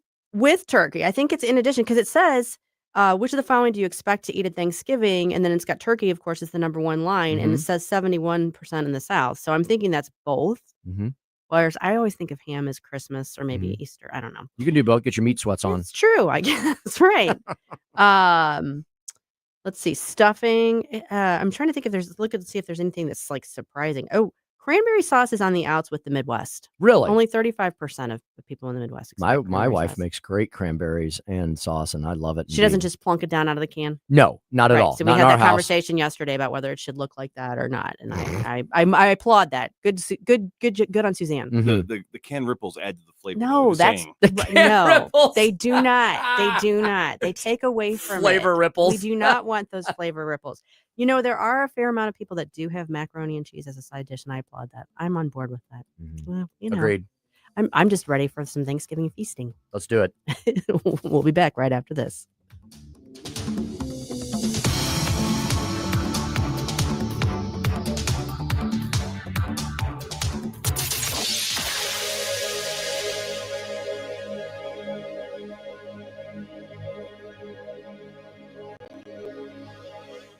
This holiday season, help Feed My People fill the shelves. NewsTalk STL and the STL County GOP are partnering for an annual food drive, November 10th through December 21st. Drop off your non-perishable food donations at all Bartolino's restaurants, all Chris's Pancakes and dining locations, and all 3 Michael's flooring outlets, or at the NewsTalk STL studios. Tim Jones here to let you know that together we can make a difference for families in need. Visit NewsTalkSTL.com for complete drop-off locations. Life's legal challenges deserve experienced representation. For over 15 years, Cole Combs Attorney at Law has been serving St. Charles and surrounding counties with comprehensive legal expertise. From tax preparation and estate planning to family law and criminal defense, Cole delivers personalized solutions for your unique situation. You have traffic tickets, need a business formation, real estate matters, one call will handle it all. Cole O. Combs Attorney at Law. Call 636-949-0010 extension 3 today or visit colecombs-law.com. Here's a great way to save money on your prescription medications. If you take Viagra or Cialis, we can give you a way to pay as little as $2 a pill. Compare that to prices as high as $60 per tablet. These pills work for men and women to improve their sexual performance. And now for the price of 2 or 3 pills, you can get nearly 100. There's no need to pay expensive prices for Viagra or Cialis. Call now with your prescription and pay as little as $2 a pill. We offer 24/7 service and always free delivery and confidential packaging. Change your life for the better and have fun. Call Pharmacy Shop 24/7 to get generic versions of Viagra or Cialis for as little as $2 a pill, plus free discreet shipping. 800-631-2030. 800-631-2030. 800-631-2030. That's 800-631-2030. KLGY HD3 Clayton, K270BW Belfast, KNBS Bowling Green. This is News Talk STL at 1019, 94.1, and always streaming at NewsTalkSTL.com. Breaking news this hour from Town Hall. I'm Rich Thomason. Although most Americans are heading to their holiday destinations by car, the airports are plenty busy. The FAA expects the busiest Thanksgiving in 15 years. More than 360,000 flights scheduled through next Tuesday. Now, if you're among those hitting the road, snow could slow you down in some parts of the country. Wednesday, even into Thursday, Thanksgiving Day, into Friday. So there'll be some, it's pretty narrow bands, but there'll be some significant snowfall accumulations off the lakes in Michigan and western New York. Mark Chenard at the National Weather Service says the upper Midwest and the northern plains are also dealing with snow and ice. Whiteout conditions have even closed some interstates. President Trump says substantial progress has been made in negotiations over a Ukraine peace agreement, although Ukrainian negotiator Alexander Bev says it's premature to talk about a definitive peace plan. There is no final version of any peace framework so far. So the document that was presented to Ukraine and discussed in Geneva was significantly transformed, and it reflects a lot of things that Ukraine wanted to put there or to change or to exclude from this plan. That assessment echoed by British Prime Minister Keir Starmer addressing Parliament. The initial draft of the 28-point plan included points that were not acceptable, but also some very important elements that will be essential for a just and lasting peace. Ukrainian President Zelensky continues to oppose any territorial concessions to the Russians. Meanwhile, a senior Kremlin official says U.S. envoy Steve Witkoff plans a visit to Moscow next week. Jesse Jackson's family says the 84-year-old Jackson has been released from a hospital where he was treated for a rare neurological disorder. Watching Wall Street this morning, the Dow futures are up 32 points. NASDAQ futures ahead 84. More on these stories at townhall.com. Just how good is Pure Talk's current deal for unlimited wireless? Well, you might say it's the deal of your lifetime. Because right now, for just $29.95 a month, Pure Talk is offering unlimited talk, text, and data for life. Not your phone's life, your life. This is Pure Talk's top-tier plan. It comes with a crazy fast 5G network along with a 30-gig hotspot. And at just $29.95 a month, there has never been a better opportunity to lock in a ridiculously low rate for as long as you live.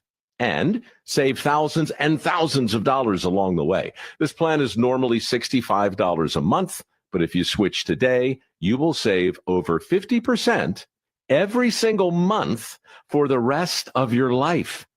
See what I mean? It really is the deal of your lifetime. Dial pound 250, say Mike Rowe. Offer ends 12/7. Some restrictions apply. Details at Pure. From the Michaels Flooring Outlet Weather Center. Meteorologist Chance Koch with your first alert forecast. Going to be in for a gusty and cool day with temperatures back towards the lower 40s, but feels like we'll be stuck towards the lower 20s with wind gusts out of the northwest up to 35 miles per hour.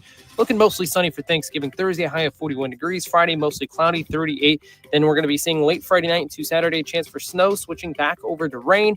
Temperatures going to be a little bit chillier towards the upper 30s this weekend. In the first alert for Weather Center, I'm meteorologist Chance Koch.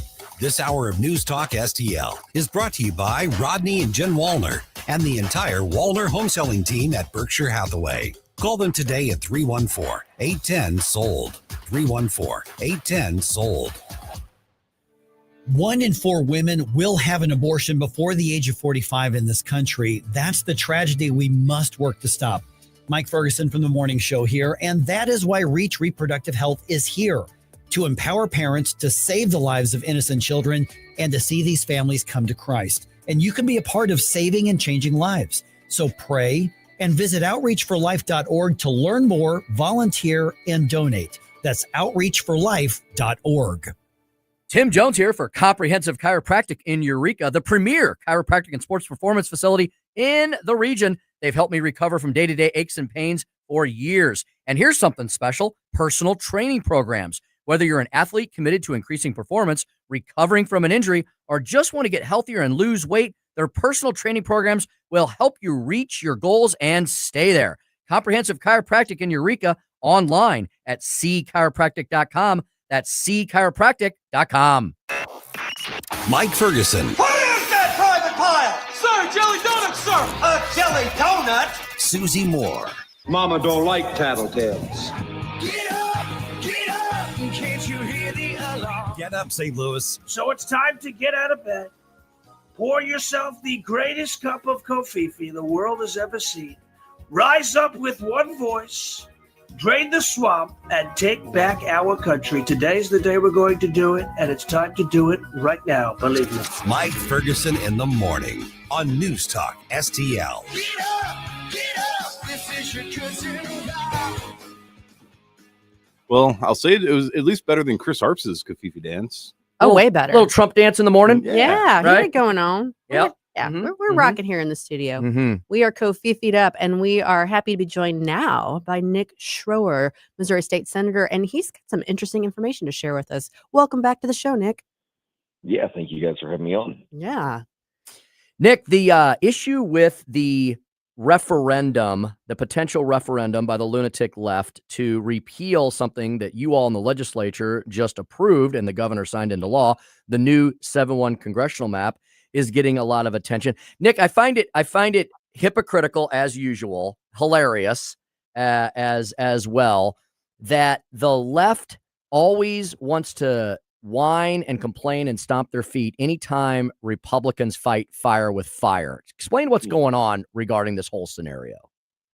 Yeah, this is another move by the Democrats in the state of Missouri to cry a foul. And look, I've been at this fight since 2021, 2022 to try and redraw our maps to reflect exactly what we are, a more conservative state. And finally, with the help of two new leaders, with Governor Kehoe coming in, Governor Trump working together, we finally made that come true with the special session. But you see this group coming into our state, AMT, bringing in a ton of firepower in the with all of the dark money that's been accumulated from out-of-state millionaires. And we just passed a prohibition on ballot measures being funded by out-of-state billionaires, stopping that from happening. And this is a little bit different. So this group AMT is coming in with all of this out-of-state money, and they're buying a lot of people, bringing a lot of people from Michigan and other states. We've seen this from videos from Congressman Mark Alford, State Senator Mike Moon, State Representative Trish Burns, who have encountered these people and proving that they're not from the state of Missouri. Well, it gets a little bit more nuanced also, because in other states they've been sued for using fraudulent tactics, forging documents to get these signatures, lying to people, intimidating people. We just saw that video on social media yesterday of a lady at a veterans home, intimidating all of these people while trying to get their signatures. So the biggest wrinkle now is that it's being investigated by the Attorney General, something that I called on just a couple of weeks ago, being investigated by the Attorney General, that this money is being used to pay illegal immigrants to come and collect signatures as well. And go figure, they're using out-of-state millionaires and out-of-state individuals to try and change our Constitution. Wow. So you said that the AG's office is looking into it. Is it just this one group, AMT, or are there other groups behind some of this?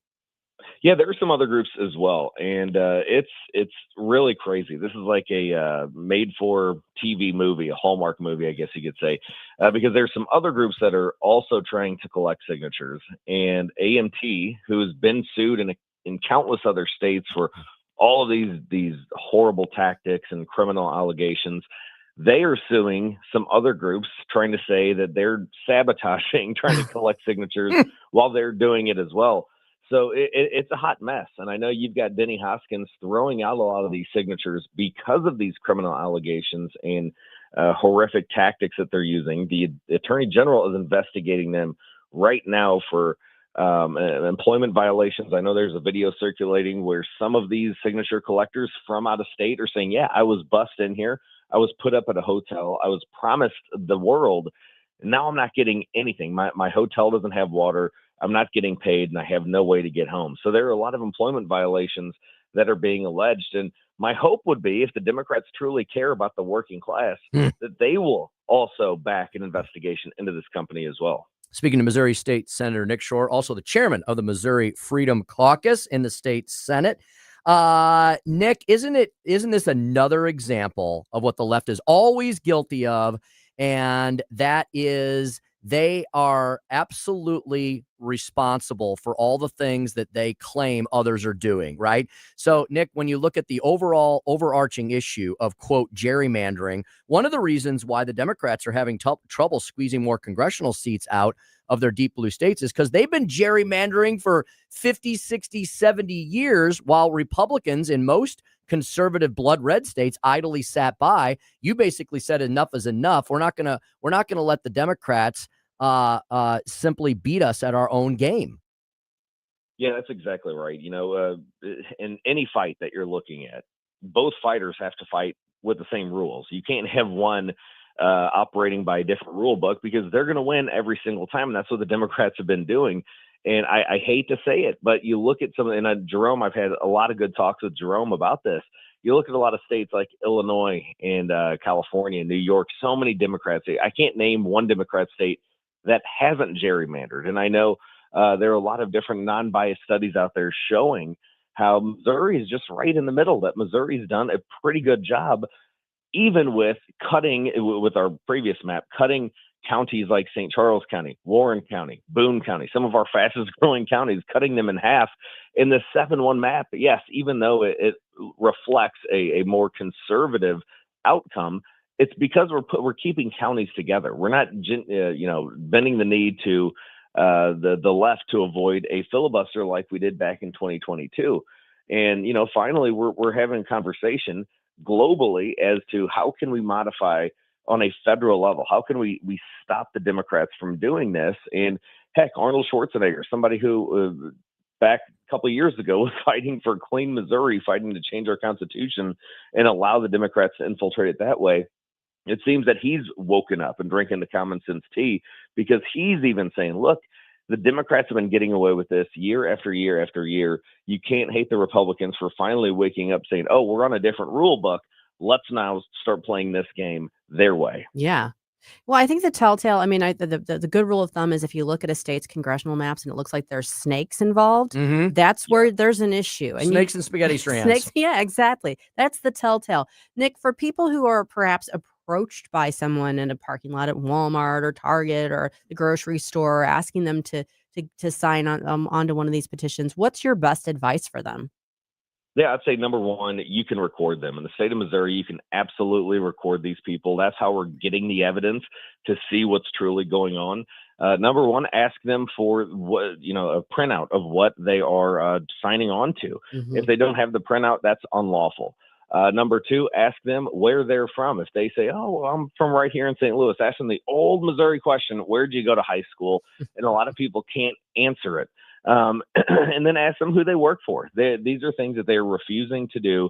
They're intimidating people who start asking these questions. So please have your camera ready just in case anything violent breaks out. And contact the Secretary of State. If you have signed on to this thing and you're now awake, seeing that this is something that you don't want to be a part of, contact the Secretary of State, and they can actually take your signature off of this movement.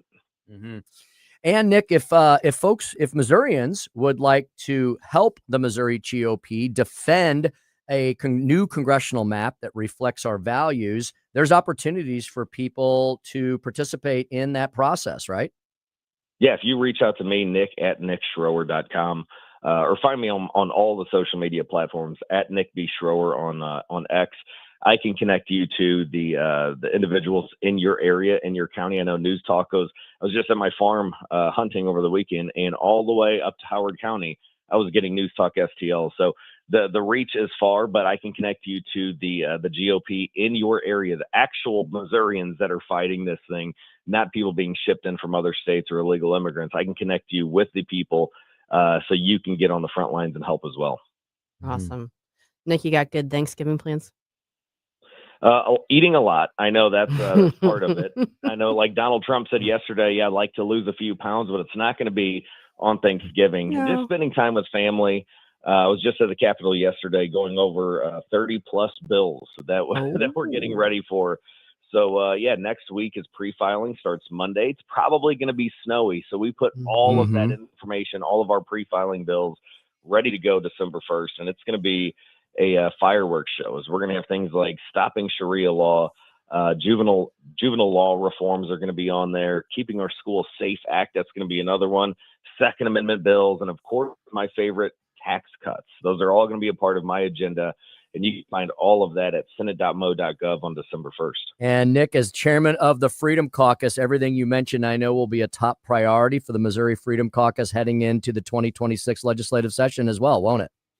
Amen. And we're getting a lot done. We've gotten a lot done in just the 2 years, growing memberships. I know we just lost a great one in Justin Sparks to the Trump administration, but we've got several members in the House, several members in the Senate that we are talking to about either joining forces with the Missouri Freedom Caucus, or they're getting more information as to how they can become part of the Missouri Freedom Caucus. So we're not going anywhere. We're going into our third year. We still got a lot to accomplish with education choice, tax cuts, Second Amendment issues. So keep an eye out on the Missouri Freedom Caucus in 2026.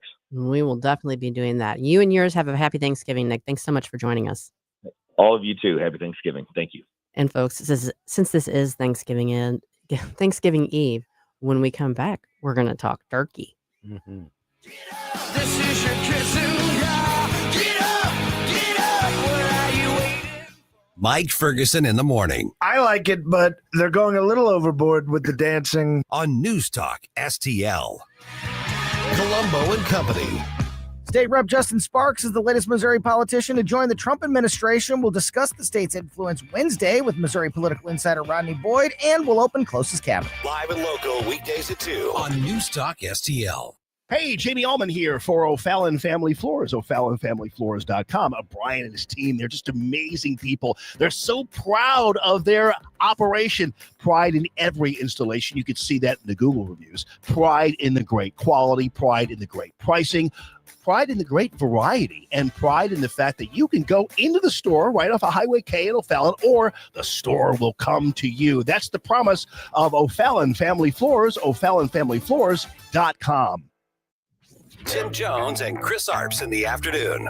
Johnny Tobacco, he's host of Wise Guys on Newsmax. The polls are saying that Kami Mandami is going to be the next mayor of New York. Well, you know, Chris, I don't know what they say out in St. Louis about polls, but here in New York, we say polls are good in two places, strip clubs and firehouses. You know what I'm saying? So, yeah.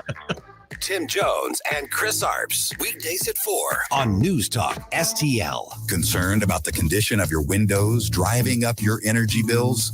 I was too. It's only called STL Windows and Doors. Their Provia windows combine old world craftsmanship the professional way, the Provia way, with over 65 years of combined experience, locally owned, offering competitive pricing and personalized service that the big box companies can't match. Call today for your free in-home estimate and start saving tomorrow. 314-277-5952 or stlwindowsanddoors.com.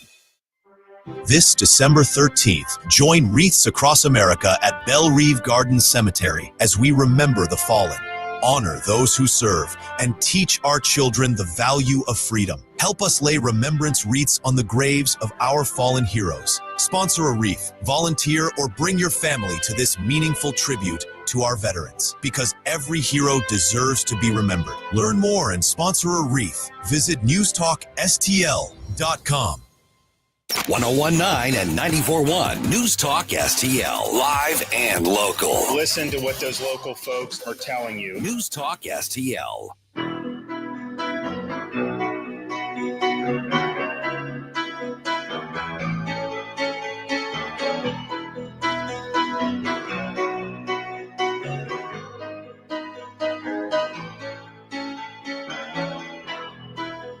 Just a small town girl living in a lonely world. He took the midnight train going anywhere. Hey guys, Billy Crow here from Jeffco Patriot Radio. Hope you had enough time to freshen up your coffee, because now we're back with Mike Ferguson in the morning. Joe Biden, he used an auto pen last year for the turkey's pardon. So I have the official duty to determine, and I have determined that last year's turkey pardons are totally invalid, as are the pardons of about every other person that was pardoned other than, where's Hunter? No, Hunter's was good. That was the one pardon, Pam, that was good, right? The rest of them are all invalid. I don't know what the hell you're going to do about that, but that's, now we're going to take a little of the joking. That is a mess. But they're hereby null and void. The turkeys known as Peach and Blossom last year have been located, and they were on their way to be processed. In other words, to be killed. But I have stopped that journey, and I am officially pardoning them, and they will not be served for Thanksgiving dinner.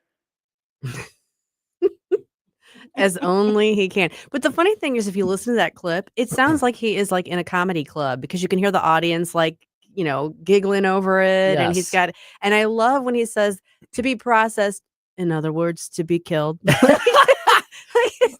Thanks for specifying, Don. And he intersperses very serious subject matter within the comedic routine. He is a master communicator indeed, because he referenced, Susie, there 2 actual scandals that the media, the liberal corporate media, not Red State and not News Talk STL media, but that the liberal media have completely and utterly ignored. And that's something you and I talk about all the time, is one of the biggest sins, one of the biggest modern day sins of once actual journalists is the sins of omission. Yes. In not reporting on things that don't fit their narrative, like the Biden auto pen scandal. Susie, you know that if this had been Reagan or Bush or Trump, and there had been an auto pen scandal, they would be documenting that and running exposés on CNN and MS Never, or whatever it's called now. MS Never, right? I like it. Yeah. I like it. Mostly Stupid Never. Yeah. Mostly Stupid Always. They would be doing that all the time, right? If you had a Republican president that had pardoned like notorious, nefarious criminals, and the second scandal, referencing Hunter Biden, if you had a child of a Republican president, you know, allegedly leaving his cocaine dime bags around the White House and engaged in transferring secrets to foreign enemies, that would be rightfully so a scandal worth reporting on too. But they've completely ignored both of those things. Yeah. Well, that's part of the magic of Donald Trump, is that he makes it impossible to completely ignore him, because, as you pointed out, he weaves them into, I mean, this is just the turkey pardon. It's a ceremonial turkey pardon. You figure it's there for a few laughs. It's, you know, every year they've been doing this now for, I don't know, I think since HW, they've been doing this. And he takes that opportunity to remind the audience, which includes the legacy media, that, oh yeah, the pardons that came out of the Biden presidency are a bunch of baloney. The last thing anyone likely expected during the usual light and lively turkey pardon procedure and ceremony was for Donald Trump to absolutely hammer the failed national corporate media on 2 of the biggest scandals of the last 4 years and of the last administration. Yeah. And I mean, we're not at the end of that. I mean, it's obviously a lot of this has been exposed. It's been looked into very closely by the Oversight Committee. I think the Department of Justice is probably doing or the FBI is probably looking at this too. I don't know legally, you know, what the ramifications are ultimately going to be, but nevertheless, it's serious that you had this issue about whether or not these pardons were issued with the knowing assent and involvement of the one person who has the authority to do it. Yeah, and I don't think any of us are saying that you should not deploy the modern technological convenience of an auto pen. The question becomes, did Joe Biden know or have reason to know what the auto pen in his case was being utilized for? Was there any knowledge imparted upon him such that he knew, hey, Mr. President, you know, by the way, we issued another 15 pardons this morning. Here's what they were for. Did that conversation and that knowledge impartation ever exist? Or was it just some young leftist progressive staffer deciding who to pardon around the country. That's a serious breakdown in our structure of a government. It is, and I think the fact that the pardon that was the standalone pardon that was issued to Hunter on December 1st, that it stretched back for a very specific 11 years. And They that seem to know certain things that would be affected. That's a very interesting date you chose. A potential indictment that now can't be brought. Yeah. Right. And that we know was signed by Joe Biden, even though, of course, even that was going back on what he had said for a long, long time he wasn't going to do. He dodged whether he was going to pardon his son and basically said that he would not do that. And then he did do it. The crazy French lady with the binder said that specifically. Yeah. Yeah. Corinne Jean-Pierre. Yeah. Yeah. She was point blank asked and provided a point blank answer that pardon would never occur. Right. Exactly. And so get past the fact that he went back on that because we all knew he was going to. I mean, no, right. He wasn't. Yeah. I mean, it was the biggest lie that no one believed. Right. The open secret. But the fact that was standalone and that we do know that he signed that one kind of underscores the fact that these other ones are very questionable and sketchy. Therefore, yeah. I mean, it's a logical conclusion that we recovering lawyers would easily come to, but no one you don't even need a law degree to make that logical leap. No. Because of, like you said, the time, the attention, the detail of the minutia of the Hunter Biden pardon versus the dumping of the others. And again, the auto pen has been around for decades. Yeah. And should be utilized by a very busy executive Think branch. of all the letters that go out with the president's name on them, that sort of thing. But there needs to be some level of knowledge imparted on the executive themselves. And that level of knowledge could fluctuate, right? If it's thank you notes versus criminal pardons, we're talking about two different levels of knowledge here. And yet, I don't know that any American, left, right, or center, has any certainty in their minds that what Joe Biden knew and when he knew it. No, it's kind of unknowable, which is why the fact that Trump goes out of his way to sign so many things in front of everybody with his big Sharpie. I love it because, Will Scharf is usually standing next to him. So Missouri is well represented, and in fact, maybe even better represented in this administration before too long, if any of the rumors are true. But you love the fact that he goes out of his way to, show off that he is signing these, like the executive orders, anything of consequence, anything that's being talked about in the news, you're seeing him signing. Trump has knowledge of, and in many cases, deep knowledge of, because I don't know that we've ever seen this before, where a president literally live on national television is signing executive orders and talking about them and discussing them with the secretary, Will Scharf, who's handing them to him. Now what is this one? What does this one do? What is this one all about? Well, Mr. President, this does X, Y, Z. And then Trump goes, yep, exactly. This is what I remember we talked about. And I'm going to sign it right here in front of you with his big giant signature. Yeah. So there is no question that Trump has comprehension of what's going on in his White House versus the previous, vegetable in waiting. I mean, it's sad to say these things, but also true.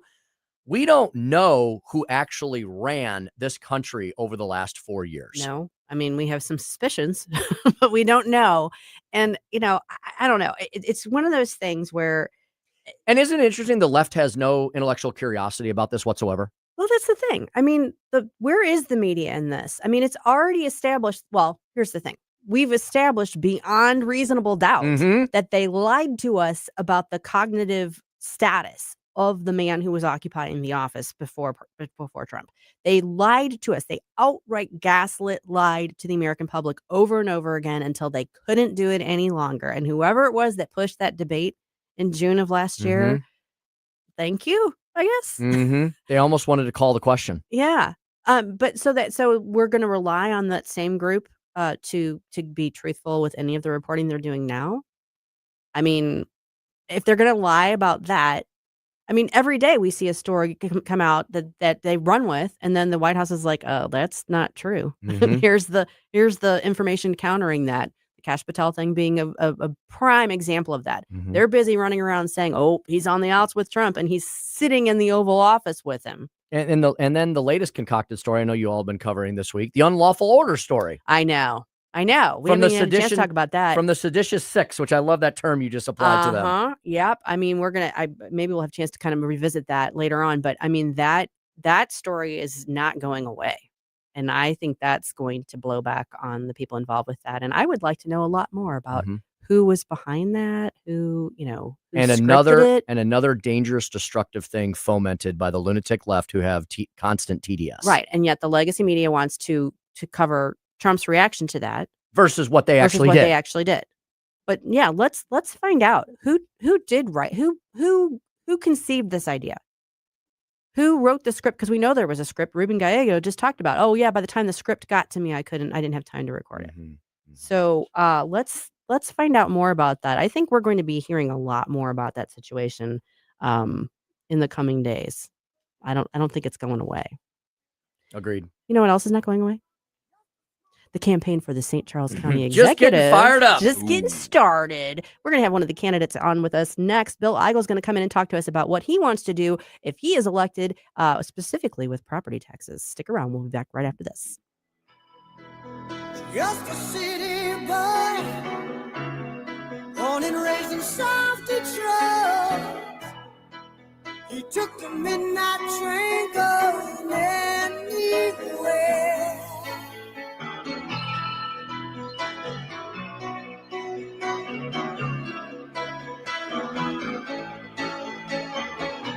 Mike Ferguson in the morning. My opinion is it's weird. On News Talk STL. From the Michaels Flooring Outlet Weather Center. Meteorologist Chance Koch with your first alert forecast. Going to be in for a gusty and cool day with temperatures back towards the lower 40s, but feels like going to be stuck towards the lower 20s with wind gusts out of the northwest up to 35 miles per hour. Looking mostly sunny for Thanksgiving Thursday, high of 41 degrees. Friday, mostly cloudy, 38. Then we're going to be seeing late Friday night into Saturday, chance for snow, switching back over to rain. Temperatures going to be a little bit chillier towards the upper 30s this weekend. In the first alert for Weather Center, I'm meteorologist Chance Koch. Your business moves fast. PRI Global keeps it moving smarter for almost 30 years, delivering top tech talent to help companies grow stronger, custom applications, simplifying your operations, securing your data, modernizing your business from the cloud up. And with Prismatic, you're going to get real-time insights, automated workflows, people, process, platform. PRI Global delivers all three. PRIGlobal.com. Larry Connor's commentary, brought to you by Vincent's Jewelers, offering a wide selection of jewelry, including lab-grown diamonds, affordable earrings, bracelets, necklaces, and rings, up to 75% off their natural counterparts. Visit VincentsJewelers.com. This is Larry Connor's commentary on News Talk STL. I truly hope you have a great Thanksgiving, but then will come a crisis.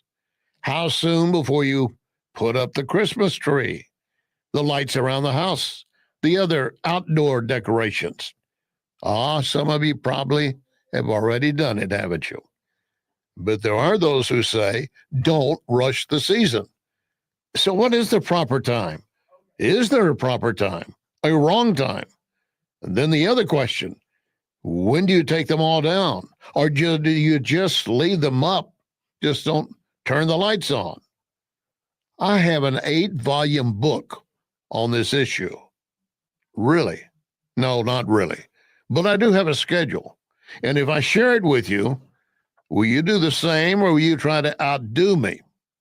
There is a quote that claims those who put up Christmas trees early are happier. Do you think that's true? Well, I'm just thankful for modern conveniences. Things like Alexis, put up the tree. Alexis, take down the tree. Get more Larry Connors on Larry Connors USA. Tonight at 6 on News Talk STL. I did something I'm not proud of. I bought a mattress off the internet. No lie, it showed up like a giant burrito. It was lumpy and my back still angry. Then I went to Snooze. They use real Mayo Clinic pressure mapping technology to find my perfect mattress for my body, not some algorithm. And during Black Friday, I saved up to $900 on Stearns & Foster, and I could have saved $600 off Beauty Rest Black. Lesson learned. Snooze is local, expert, and fully stocked. If you don't snooze, you lose. I'm Dr. TJ, owner of the Institute of Natural Health, co-owner of Optimal Nutraceuticals, and the host of Wellness One. Wellness One is designed to cut through the nonsense and provide you common sense science-based information regarding health and wellness. On the show, we discuss topics like thyroid health, gut health, hormone optimization, and many others. Our show airs Saturdays at 10 a.m. and 2 p.m. and Sundays at 11 a.m. and 3 p.m. right here on NewsTalkSTL. And you can visit us at inhstl.com. That's inhstl.com. Looking for an underwater adventure or a scaly new friend? Dive into Tropical World Pets on Watson Road. For 32 years, this family-owned wonderland has been St. Louis's go-to destination for all things aquatic and reptilian. With over 7,000 square feet of aquariums, we're home to the area's largest selection of freshwater fish, including rare cichlids you won't find anywhere else. But that's not all. We've got tarantulas, snakes, and lizards galore. Tropical World Pets, 314-849-4020, or visit twpstl.com. News, analysis, opinion. Donald Trump has changed things, and people trying to do what's always been done is not going to work. Today, alongside this peace treaty, we also are signing a major trade deal. 1019 and 94.1 News Talk STL. We're through being cool. We're through being cool. Eliminate the ninnies and the twits. Larry Connors here. I begin my morning every day with the Mike Ferguson Morning Show while I'm doing my 10-mile run. Catch my program at 6. Now, back to Mike. Hi, Larry. Hope that run's going well. Mm-hmm. Sure he is. He's probably almost here. Probably. Welcome back to the Mike Ferguson in the Morning Show. Susie Moore filling in for Mike today while he enjoys a well-deserved day off. And I've got Tim Jones here with me and Jerome. And we are joined now by the one and only Bill Eigel. Bill, welcome back to the show. Hey, thanks for having me. Happy almost Thanksgiving Day. Mm-hmm. Yeah, same to you. Listen, Bill, I know this is front and center for you, and we've talked about it before, but this is a topic that I think really kind of gets people wound up and gets them very intrigued, and that is this idea of property taxes and whether we can in fact eliminate them. And I know you are championing that as part of your campaign to become the next St. Charles County executive. How are we going to achieve that? Well, yeah, and that's a great point, because there are a lot of folks out there that are part of government right now saying that we can't do this, we shouldn't do this. If we do this, we're going to see the implosion of our government. In fact, when I was a state senator down in Jefferson City, everyone was telling me that we couldn't cut personal property taxes in Jefferson City because it was a local issue. And now here I am running for a local position as a county executive, trying to come up with a plan to eliminate the tax. And everybody's saying, well, you can't do it at the local level. The state has to do this. So really, this is just a shell game. And it comes down to there are just too many government entities that are terrified of anything that involves reducing spending. They're terrified of anything that involves efficiency. They're terrified of anything that may involve a lowering of the tax burden. But I think that's why folks are looking for leaders that are willing to think outside of the box, willing to come up with a plan to really do something about this personal property and real property tax burden that's bigger and heavier than it's ever been before. So ongoing right now is we are in the process of accomplishing the first step in my plan, which is an initiative petition for the St. Charles County Charter that would authorize the county executive to send surpluses and also send efficiencies of county government to the county collector to basically pay down the tax bills of the people on behalf of them. So if you go to the website axthetaxstc.com right now, you can sign up to be a part of that petition and be a part of the necessary group of people that will need to get this done. It's only been active for about 6 days, and we're already over 500 signatures. So we're doing very well, and there's a lot of interest, like you said, in doing something about this crazy tax burden.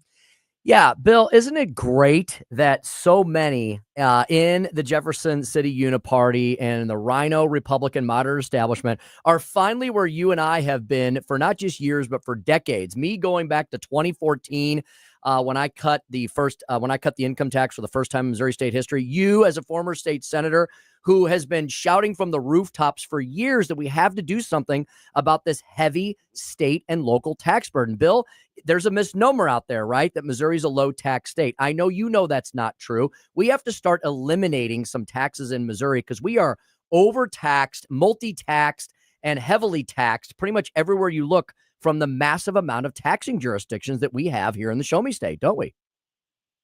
That is absolutely correct, Tim. Although there's one difference still between you and I and a lot of those pretend Republicans down in Jefferson City, and quite frankly, some of the pretend Republicans that we have here in the St. Louis region. Mm-hmm. You and I are talking about cutting the tax burden and actually cutting spending to alleviate and facilitate those reductions in the tax burden. A lot of these fake Republicans are actually just saying, well, let's shift the let's increase some other tax so that we can play the shell game to get rid of the tax that is most in the headlines right now. You know, I'll give you, I have been encouraged by when I hear our governor right now talking about getting rid of the income tax, and he's going to unveil the plan, but that's going to be a kind of a disappointment if his plan is nothing more than to just shift the tax stream somewhere else, right? I want to see actual commitments to efficiency in government. I want to see commitments to reducing actual wasteful spending in government that's going to facilitate these cuts. You and I are talking about that. I'm not necessarily convinced that some of the other pseudo Republicans actually have that in mind. Agreed. Yeah, Bill, you know, I mean, you just kind of hit on this. There's always this sense of you hear story after story about government waste and overspending on ridiculous things. I mean, the examples of it are countless, and you could get most rational people, regardless of, you know, who they normally vote for, on board with the idea that we don't want to be wasteful. But yet when there's this proposition of, well, let's dial back the tax burden, the first cry you hear from the opposition is, well, how are we going to replace those funds? How are we going to continue spending what we're spending? There's this resistance to dialing back spending. How do you combat that? Well, one, you have to understand that the fear that's used against tax cuts, which is exactly what you said. People say, "Oh my gosh, you're going to get rid of all of our necessary services. You're going to defund the police. You're going to defund the schools." None of that is actually true. We actually can maintain all of our critical services and get rid of a lot of these bad taxes. If you just look at states like Florida, Texas, Tennessee, they're able to provide all of these services, and they don't have personal property tax. They don't have income taxes. They're simply have built their government systems to be far more efficient than what we have here in Missouri. And it's really about time that we start getting after our government officials to be a bit more better useful or better efficient with our tax dollars. So I have always been the guy that's been calling for these kind of reforms. And I can tell you, we have a long way to go in terms of government efficiency. Look at St. Charles County. Look at some of the money pits that our county executive has gotten us into. We've got a family arena. We've got the county government engaged of running a major entertainment complex. And of course, it's losing millions of dollars every single year. It's costing tens of millions of dollars of us to actually keep doing upgrades to the facility, and it's become a giant money pit. Well, we got to get out of those money pits. We don't need to spend all the money that our current county executive wants to spend on the boondoggles around the county of St. Charles. And if we don't do that, then the county tax burden is just going to keep on going up. I've got a better plan. We're going to get rid of personal property tax and start reducing the property tax burden. Speaking to former Missouri State Senator and founding member of the Missouri Freedom Caucus, Bill Eigel, candidate now for county executive in the great county of St. Charles. Bill, I love that you are taking aim at one of the most insidious of taxes, personal property tax. And to prove that point, Bill, that it is an insidious, really stupid tax, only a distinct minority of states have the personal property tax, a tax on a depreciating asset like a piece of equipment or anything with four wheels that you continue to pay excessive taxes on every single year you own it. Bill, I did a quick back of the napkin math on this the other day. And if you have like a 10-year-old vehicle, you have probably paid upwards of $7,000 to $10,000 of taxes, including the initial sales tax on that vehicle. So, Bill, it's a stupid tax. We need to eradicate it. You have a plan. You had a plan in the Missouri legislature to do it for the entire state, and now you have a plan to do it here in the county of St. Charles. Give us some more of the details on that.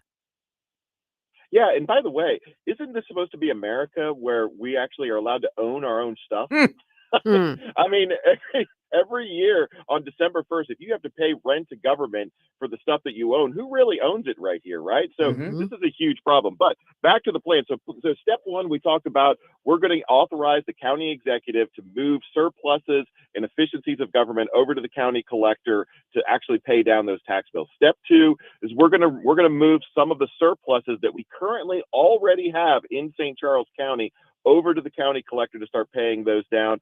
That includes the $1.50 use tax that we passed a couple years ago to start taxing internet purchases. Right now, it's generating a surplus of almost $35 million a year. By the time we get a new county executive, it's going to be north of $50 million a year.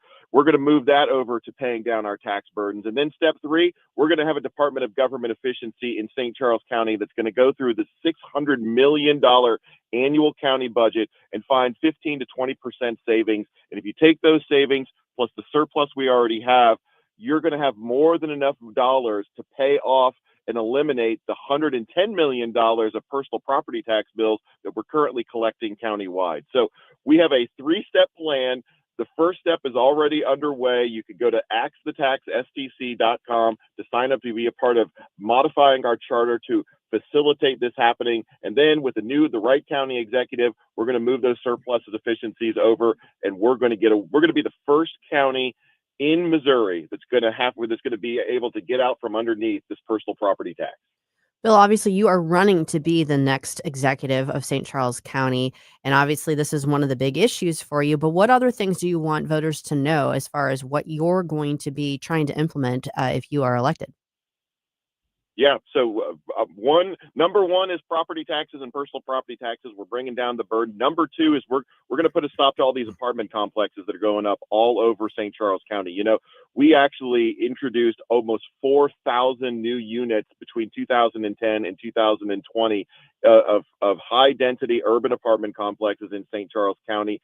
Since from 2020 to 2025, we added another 5,000 units to the county. So this is an extraordinary number of apartment complexes. In fact, apartment complex growth accounts for over 40% of overall St. Charles County population growth. We're moving them into these apartment complexes. These are a fiscal loser for the county. They're changing the demographics of the county to look more like St. Louis County and St. Louis City. We're going to put in place a countywide moratorium on these high density urban apartment complexes so that St. Charles County doesn't lose the identity that we've all come to know it has for the past 30 or 40 years. That's probably number two. And number three, we're going to start doing a lot of the things that I was even talking about as governor that we can actually implement here in St. Charles County. We're going to be looking at moving some of our municipal elections to the November date. So you don't have these April elections where very small minorities of the county are able to change or approve tax increases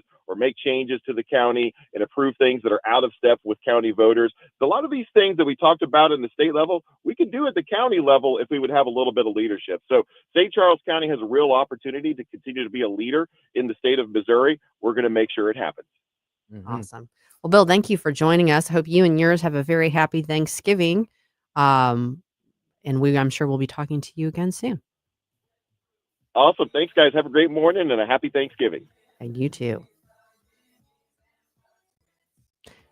Nope. Yep. Okay. Well, I was going to say, do you Food drive. Food drive. There we go. Food drive. We talked about this a little bit. We're talking about food, of course, all day today, but this is an important time of the year where we need your help. We here at NewsTalkSTL have teamed up with St. Louis County GOP to collect food for the feedmypeople.org group. They are a great organization that is helping feed the hungry and those who are in need here in the St. Louis area. You can help us out with that very easily.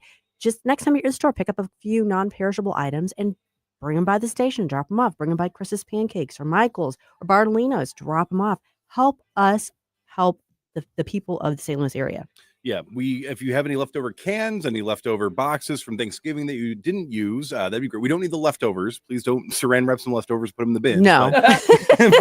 But any boxes of non-perishable, any cans of non-perishables, bring them on by. Come say hello. Chase down Mr. Hinky Dick, so no trace can be found. Hey, Susie Moore here. We have been talking about food all day because it's Thanksgiving Eve. So you might have food on the brain. You might be hungry. You might be wondering, what am I going to do for lunch? I have a great suggestion for you. Go to Harpo's Chesterfield, located in the heart of West County for more than 20 years. They are close, they are convenient, and they've got great food. I am always raving about their burgers. I know. They've got all kinds of items on their menu. Each day, they've got daily food specials and drink specials, happy hour specials. You can always check out what their food specials are and their drink specials are by going to harposstl.com. Last week, they reintroduced a fan favorite. They've brought back their meatloaf. It's back for $13. It's served with green beans and mashed potatoes. That's something they do on Thursdays. Now, probably not tomorrow because tomorrow is Thanksgiving. So hopefully they will be closed and enjoying time with their families. But most Thursdays, you can find that there on any given day. If you want to know what's going on at Harpo's, you can go check out their website. You can check them out on Facebook. You can check them out on Instagram. If you want to be where there's friendly, energetic staff, where you've got a great sports bar atmosphere, if you want someplace close, convenient, where they deliver fun food and great drinks, go to Harpo's Chesterfield. Whether you're dining in or carrying out, Harpo's Chesterfield is your go-to. Chris Arps here, and I'm thankful for my relationship with Christ, my wonderful wife, Becky, and the opportunity to speak to the great listeners of News Talk STL. Hey, it's Tony Colombo, and as we approach another holiday season, I am thankful that my family continues to be happy and healthy. Oh, and I'm also glad I don't work for George Soros. News Talk STL, celebrating family and friends this season of Thanksgiving. Brought to you by Candici's, Parlor Donuts, and Amis Italian Restaurant and Pizzeria. Hi, it's Mark Harder with RE/MAX Results, the largest RE/MAX franchise in the region. The summer housing market is hot, and the fall market looks to be as hot. If buying or selling a home is in your future, it is time to act now. Someday is not a day on the calendar, but today is. Call me, Mark Harder, for fast results. RE/MAX Results, 314-852-8933, 314-852-8933, and start packing. Dr. Draghi and his team at Esquire Sports Medicine get pros back on the field, so they can certainly help you. You need an MRI, X-ray, CAT scan, pre- or post-surgery treatment, rehab. The chiropractic physicians at Esquire can help you or connect you to experts you need. And I know you're hurting right now. You don't want to wait. Esquire sees new patients often within 24 hours. EsquireSportsMedicine.com.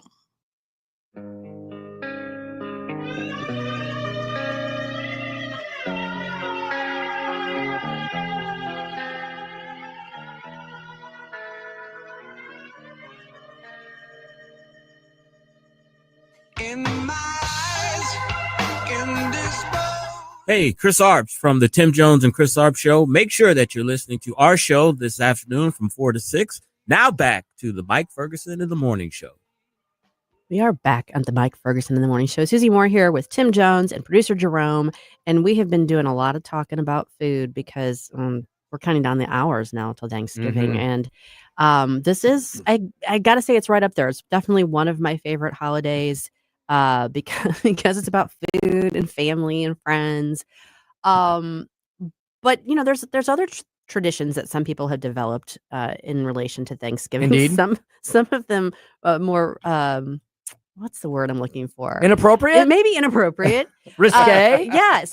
Tim reminded me earlier this week that a nickname for today, Mhm. also Thanksgiving Eve, is Skanksgiving. It is, indeed. I could tell lots of stories about it. Yeah. You watch your language, mister. Exactly. Well, Mike was not aware of this, that the Wednesday before He Thanksgiving. wasn't? Is this another St. Louis thing, like toasted ravioli Might and be. crab Gooey butter rangoon? cake, yeah, it might and be. Gooey butter cake and It could very well be definitely a St. flat Louis thing. pizza. Where'd you go to high school? high school. What's that, Jerome? Is it emos? Emos, yes. Yeah. Yeah. I mean, so it's the biggest going out night of the year. Yeah, and it doesn't necessarily have to have nefarious, inappropriate No. connotations, but sometimes it did. If you're maybe in your early 20s, it did. I don't know. I mean, rumors I've heard. Yeah, I mean, it's a big night to go out because a lot of people that aren't that don't live here anymore come back in town to visit their families. They get together with friends, and it's a great night to go out. And most people don't have to be up like at the crack of dawn on Thanksgiving, so they Correct. might feel like they're comfortable staying out a little bit later, Yes. maybe having a little bit to drink. Yes. Again, there doesn't have to be any romantic interludes, appropriate or non, but that's kind of the whole. It's a joke. It's a joke of the whole thing, and we always used it very like in a friendly manner. It was like it was like you get all your, like you said, you get all your friends together and you go out to your favorite watering hole. Right. And I was telling Susie about one of ours before the show started today. That we frequented, I think, almost every Thanksgiving Eve, for those of you who would like to be more Puritan about it. And that was the old 20 North down on the western edge of the SLU campus, which is long gone, unfortunately, or maybe fortunately. It was, I drove past 20 North one time in the daylight and thought to that's not myself, good. Why do I ever go there? I'm Don't taking my recommend. life and my health and my safety and my Do not welfare in my hands. recommend. Yeah, no. It was a cool little bar. It was the very definition of a dive bar, indeed. And a band that is, I think, still playing in St. Louis, even though they're 1,000 years old. A Grateful Dead cover band, famous Grateful Dead St. Louis cover band by the name of Jake's Leg, played every Thanksgiving Eve at 20 North. Yep. And 20 North was this little ramshackle old building that looked like if you pushed really hard on one of the walls, it would absolutely cave over and implode in itself. But it had cold, cheap beer, a great band, and a great time before Thanksgiving. Those are some of the holiday best places. So we have a very similar tradition. There's a band of guys from my high school class called the Hula Poppers. And they play around St. Louis, not just on Thanksgiving Eve, but on Thanksgiving Eve. It has been their tradition for years, probably coming up on 20 years, to play at a local establishment. They've been at Sky Music Lounge on Thanksgiving Eve now for years and years and years. And they do that. They're doing that again this year. That is a great opportunity for, friends of mine from high school, come back in town. Everybody gets together. Everybody knows you're going to be out celebrating with the Hula Poppers on Thanksgiving Eve. What kind of music do they play? Covers, a lot of 80s tunes, a lot of 90s rockers. Nothing original, but all the kinds of stuff that gets you like up on your feet and dancing and wanting to kind of, it's nostalgic. Absolutely. So we are kids of the 80s. So it's just a great time to get together and have some fun. So after you had a cold 1 or 2 or 12 at your favorite watering hole, Only if I had a driver. Indeed. Would you then go out and eat somewhere afterwards? Was that part of the tradition? That has not been part of the tradition for a long time. I meant back in the day. Yeah. Because we did. We had our favorite spots down in the city we'd go to. Some of them are also unfortunately gone now. And we would always order the St. Louis staple, the Slinger. The Slinger. And we'd either go to Courtesy Diner, the original, down on Vanaventer maybe, or Kings Highway. Okay. And then there was another place that was even, we were probably more taking our lives into our hands, called Irv's Good Food. Oh, wait, I remember that. That was on Vandeventer, I remember. Okay. Just down the road from 20 North. Yeah. My days of late night, early morning feasting. No, I'm going way back here. I know. Yeah. I'm saying, like, they're so far in the rearview mirror. I don't really remember doing that as much. Nothing better than chili eggs and toast with jelly at 2 a.m. Right. Because then when you wake up the next morning, you feel fantastic. You do indeed. Fantastic. And of right? course, the other favorite spot I hit on the way home, the good old Whitey's Burgers. Yeah, well, that is classic, and that's convenient. You can just go through the drive-thru, grab them, and go home, and then you wake up the next day and find the empty containers everywhere. Yeah, and you're like, what did I do? And that is something that's always regrettable. Again, I'm only reporting what others have reported to me. I am not speaking from personal experience. Neither confirm nor deny these rumors. You got any fun Thanksgiving traditions? No, we're pretty basic. Basic. Well, that's okay. Basic's good. We get together, and sometimes we'll play apples to apples because it's a little bit more of I love that. We'll play some family friendly versions of Cards Against Humanity. I love that. Then inevitably the people that all make it clear no politics at the dinner table start talking about politics. So. Of course you do. Of course, it's the ones who protest the most who get involved in it. I've gotten very good at just saying, you know what, we're just gonna not talk. We often crap on the city of St. Louis, so I'll say a positive thing here in honor of Thanksgiving. One thing that we always do in or around the Thanksgiving holiday is we make a trip down to the Garden Glow at the Oh, Botanical fun. Gardens. That's And great. we are doing that this year on Friday night for sure. And That's very much looking fun. forward to that. Remind you again of the nostalgic days of old and remind you that the city of St. Louis was once great and it can be great again. Absolutely.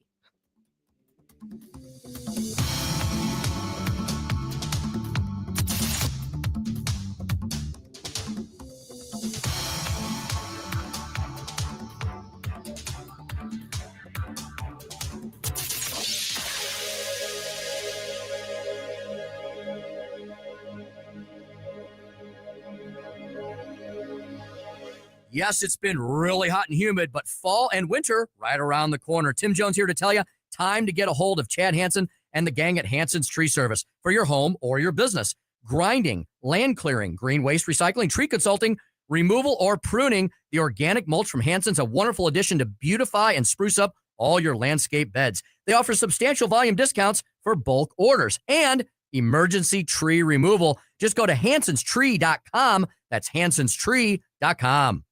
Why leave your company's story to chance? In today's digital world, video content isn't just an option, it's essential for your success. At Blue Ocean Media Group, we've spent decades crafting compelling visual stories for businesses just like yours. From concept to completion, our award-winning team transforms your vision into powerful video content that connects with your audience and drives results. Don't trust your brand to amateurs. Partner with Blue Ocean Media Group. Visit blueoceanmediagroup.com today, and let's bring your story to life. KLGY HD3 Clayton, K270BW Belfast, KNBS Bowling Green. This is News Talk STL at 1019, 94.1, and always streaming at newstalkstl.com. Breaking news this hour from Town Hall. I'm Rich Thomason. Blizzard warnings posted for parts of the upper Midwest where heavy snow is expected over the next few days. It's not good news for Thanksgiving travelers. There's also snow in the forecast for portions of Ohio and western New York State. The northern plains seeing some very heavy snow. It's making the roads hazardous, closing some interstates as well. The airport's packed with holiday travelers, but despite the heavy weather, things are moving relatively trouble-free so far today. Presidential envoy Steve Witkoff plans to visit Moscow next week for talks aimed at finally ending the war in Ukraine. This, as President Trump claims, tremendous progress in efforts to stop the bloodshed. The president said his plan to end the war has been fine-tuned following recent negotiations with both sides. He announced on social media that he's sending envoy Steve Witkoff to meet with Russian President Putin and Army Secretary Dan Driscoll to meet with Ukrainian officials. He suggested he might meet soon with the Russian and Ukrainian presidents, but only when the deal to the war is final or in its final stages. Greg Clugston, Washington. The death toll continues to rise, now at 13 in Hong Kong, where fire has engulfed multiple high-rise buildings in a densely populated housing complex. Video from the scene shows at least 5 buildings close to each other ablaze. Firefighters were aiming water at the intense flames from high up on ladder trucks. The raging fire sent up a column of flames and thick smoke as it spread on bamboo scaffolding and construction netting that had been set up around the exterior of the complex in the city's Tai Po district. Records show the housing complex consists of 8 blocks housing almost 2,000 apartments. I'm Charles de Ledesma. Dow futures up 94 points. NASDAQ futures ahead 113. Townhall.com. Coverage varies by plan. View contracts and exclusions at endurancewarranty.com. If you're driving a car or truck with an expired warranty and suddenly lost your transmission or needed a full engine repair, would a $4,000 repair bill leave you stranded? I'm Danica Patrick. Don't get caught off guard with a vehicle breakdown. Choose the company I trust, Endurance. No matter the mileage, if your vehicle is less than 20 years old, Endurance offers auto protection plans for any budget. Protection on the drivetrain, electrical, transmission, AC, and more. Plus 24/7 roadside assistance and rental car reimbursement on any plan. Endurance handles everything from making the claim to paying the certified mechanic of your choice. Act now and get 1 full year of elite benefits, a $2,000 value, free. Call for your fast free quote today. Call 800-289-6016. That's 800-289-6016. 800-289-6016. From the Michaels Flooring Outlet Weather Center. Meteorologist Chance Scotch with your first alert forecast. Going to be in for a gusty and cool day with temperatures back towards the lower 40s, but feels like going to be stuck towards the lower 20s with wind gusts out of the northwest up to 35 miles per hour. Looking mostly sunny for Thanksgiving Thursday, a high of 41 degrees. Friday, mostly cloudy, 38. Then we're going to be seeing late Friday night into Saturday, chance for snow, switching back over to rain. Temperatures going to be a little bit chillier towards the upper 30s this weekend. In the First Alert 4 Weather Center, I'm meteorologist Chance Scotch. This hour of News Talk STL is brought to you by Stifel, serving investors for over 130 years. Contact your Stifel financial advisor at stifel.com. That's STIFEL.com. Hey, it's Susie Moore. If new flooring makes you think hassle, think again, because Michael's Flooring is changing the game. For over 30 years, Michael's has been locally owned and trusted for quality, variety, and amazing service. Whether it's carpet, hardwood, laminate, luxury vinyl, or ceramic tile, their expert team makes installing new floors exciting, not stressful. That's why customers keep coming back. Visit Michael's Flooring at St. Peter's, Starting Prairie, Creve Coeur, or online at igotfloored.com. That's igotfloored.com.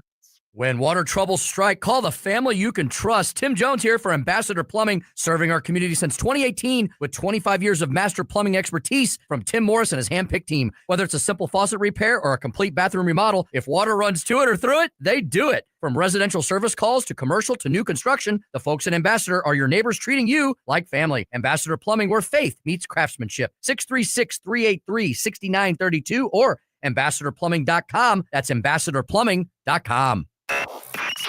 Mike Ferguson. Shut this sucker down. Susie Moore. I disagree on his assessment of the situation. Get up, can't you hear the alarm? Get up, St. Louis. You're not supposed to lie, but you're definitely not supposed to lie when you're under oath. Mike Ferguson in the morning on News Talk STL. Get up, this is your cousin. Before we're served, shouldn't we say grace? In the year 1621, the Pilgrims held their first Thanksgiving feast. They invited the great Indian chief, Massasoit, who brought 90 of his brave Indians and a great abundance of food. Governor William Bradford and Captain Miles Standish were honored guests. Elder William Brewster, who was a minister, said a prayer that went something like this.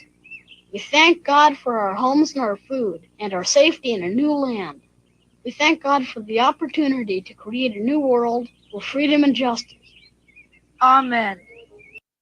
And that's what Thanksgiving is all about, Charlie Brown. Yeah, good morning, my morning people. Welcome back to 101.9, 94.1 News Talk STL. Mike Ferguson in the morning, and you got to put up with yours truly and producer Jerome for the final hour of the show. Before we turn things over to the great Vic Porcelli and Ken Williams. How you doing today, Jerome? Oh, I'm doing fantastic. And I got to say, I did not really grow up on peanuts like that, but that really just touches the spirit a little bit. I'll tell you what, one of the best things that a kid can do is watch the holiday specials in and around the peanuts. One of the most wholesome things, it's why the left, Jerome, doesn't want you to know about peanuts anymore, because that cartoon encapsulates so much of what is great about the foundations and the founding principles of this nation. Things like thanking God. Like, okay, so today's Thanksgiving or Thanksgiving Eve. Tomorrow's Thanksgiving. What do we thank? Who are we thanking? Why are we thanking them? And what are we thanking them for? To the left, it's just, oh, yeah, we get the day off and we'll maybe eat a bunch and then start going back to crapping on people again by Black Friday. So, you know, it's the idea that we are a nation of different people from different places, united in a common mission and purpose. Yeah, that's something I've really been wondering is what do leftists do on Thanksgiving? Because we are thankful for having such a great nation. They hate America. We're thankful for friends, family, and God. And they apparently are very resentful of their family, and they definitely don't like God. So I would say it feels incredibly great as a conservative to celebrate Thanksgiving and to be able to share that experience with so many amazing people. But if you're on the left, I mean, what do you really have to be thankful for then? Well, and I think ultimately, I'm sorry to say this, the anti-American party, which is today's Democratic Party, hates America. And they don't like the things we were founded upon. They pejoritize everything, right? Everything's a pejorative to them. Mm-hmm. The founding of the nation is a pejorative to them. The founding fathers and mothers is a pejorative to them. It's a negative thing. It's something to be maligned. It's something to be attacked. It's something to be abhorred. Judeo-Christian principles, right? And look, I don't say these things to the exclusion of other things, right? if you happen to be a practicing Buddhist or Hindu or Muslim, then I am absolutely and completely accepting and fine with that, as long as you're also fine with acknowledging how we all got here and created this incredible experiment of constitutional governance and a democratic republic in the first place. Is my point, versus eradicating it because it's in your mind some patriarchal, racial, xenophobic, Christian nationalist construct, none of which is true. Oh, absolutely. And I mean, going back to the first Thanksgiving, not all the Native Americans that were there that were sitting at the table were Christians. I mean, they had their own sort of philosophy. I don't mind somebody having a different belief system and coming to my table and eating with me, as long as we can agree that we need to be making this country better together. And I just don't see that. I know so many miserable people, some of which unfortunately are going to be at my Thanksgiving. God bless you, Jerome. I know. And it's going to be interesting because last year I couldn't make it to Thanksgiving. So this is really the first year where I've really been doing this, doing the News Talk thing and being back home with people that are absolutely obsessed with, as Larry Kinders calls it, the CNN, and that sort of mindset. And it's just, I'm still thankful though that we live somewhere where people can have that sort of different ideology and still be saying, well, we're still going to be at Thanksgiving. We're at least going to see how it goes.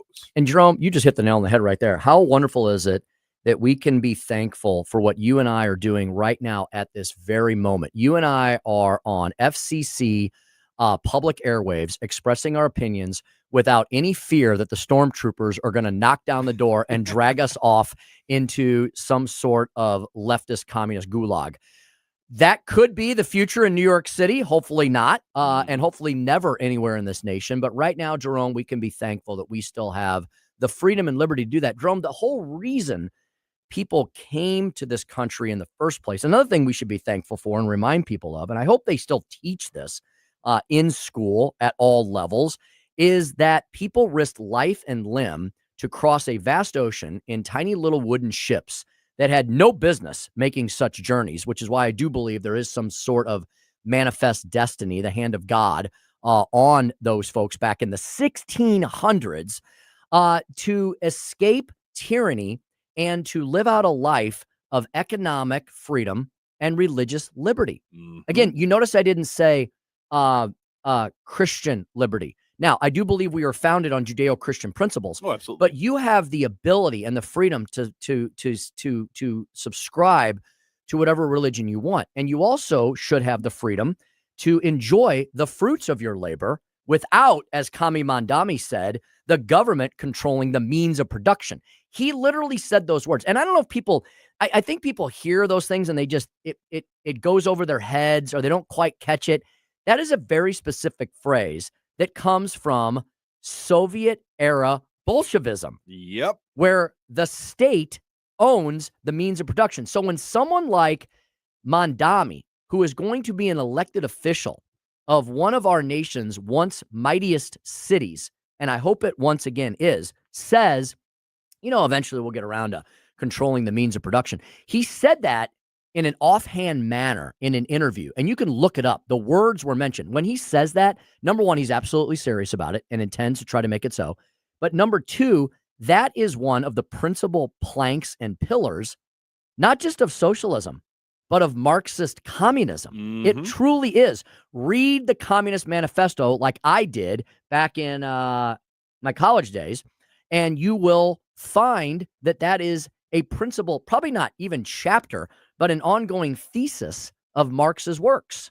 Yeah, and then even going into Das Kapital with Marx, and he's sitting there talking about how profits is evil, it's exploitative, it's and it's like, no, how do you think you become a thriving society? Is that you work and you benefit from not only your own labor, but if you are able to employ people, you provide them a great way of life. And it's just ironic to me because if you look at a lot of what the early pilgrims and settlers from Germany and Holland and all the other European places were, they had a feudalist system. You worked a plot of land. The lord of your land showed up and said, hey, thanks for the taxes. Thanks for the food. Now I'll leave you alone. Go back to whatever you peasants are doing.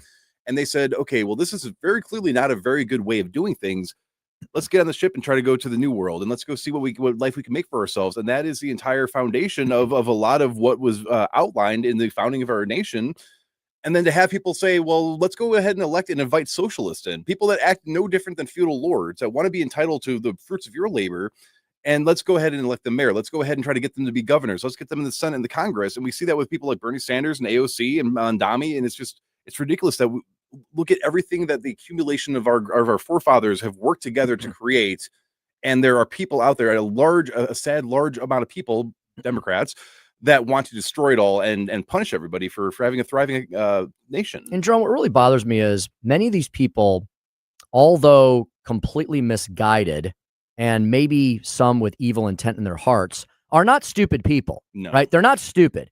They should know why a system of socialism, which always eventually leads into the catastrophe of communism, they should know why it doesn't work, Jerome. It works. If it works at all, it works for about 30 seconds because initially what happens is the government literally takes everyone's means of production. The individual no longer owns anything, and the government centralizes its power and then decides how everything is going to be decided.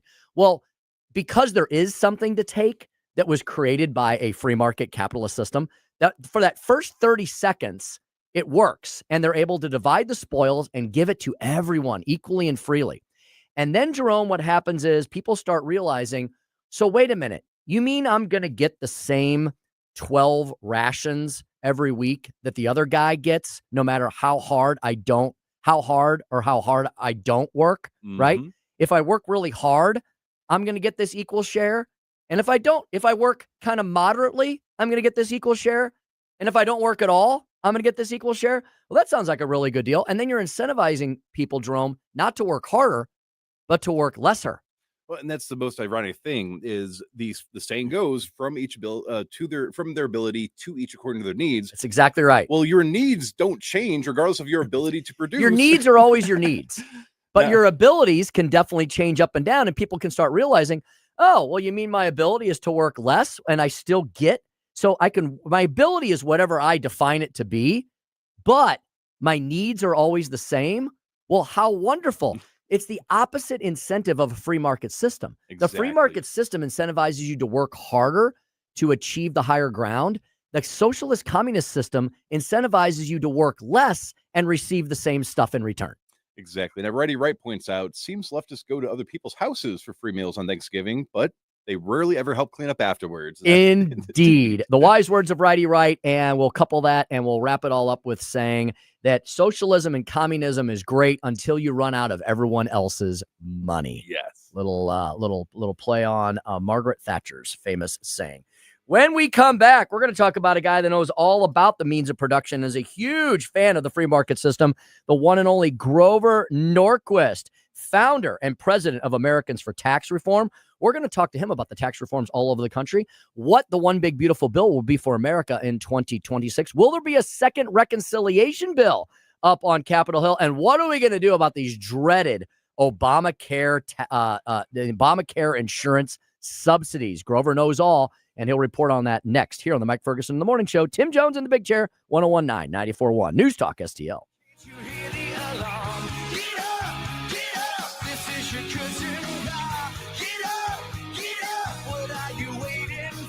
Susie Moore. You said thank you once in this entire meeting. You said thank you on News Talk STL. Kathy Connor from Connor Roofing is here. Kathy, how you doing? Good. Hi, Vic. You know, when you need a roof, I don't want to call a stranger. I want to call you. Yeah, thanks. At Connor Roofing, we're more than just a roofing company. How long have you been doing it? Since 1993. And year after year, storm after storm, you guys are always there. Because this is our home too, Vic. Our kids go to school with your kids. We cheer for the same teams. Go Blues! So support your neighbors. Call Connor Roofing at 314-375-7475 or CONNER roofing.com. Thanks, Vic. Tim Jones and Chris Arps in the afternoon. Brian Pichelle. He is the executive director of Dogs for Our Brave. I've been very blessed to have incredible support in my life as I battled through my journey of coming back from Iraq and dealing with, PTSD and everything I saw and witnessed as a medic. Not all veterans have that type of support. And ultimately, that's why I say we are a gift of love. We are a gift. We want to be that beacon of hope. Tim Jones and Chris Arps, weekdays at 4 on News Talk STL. Do you own a timeshare? Well, face the facts. You made a mistake. You made a bad purchase. A timeshare is not an investment. It's a money pit. that continues forever. If you use your timeshare, that's great. But if you don't and you want to legally get out of your contract, call my friends right now at the Timeshare Exit Hotline. They're an experienced team of lawyers who help good people like you get out of a timeshare contract that they just don't want.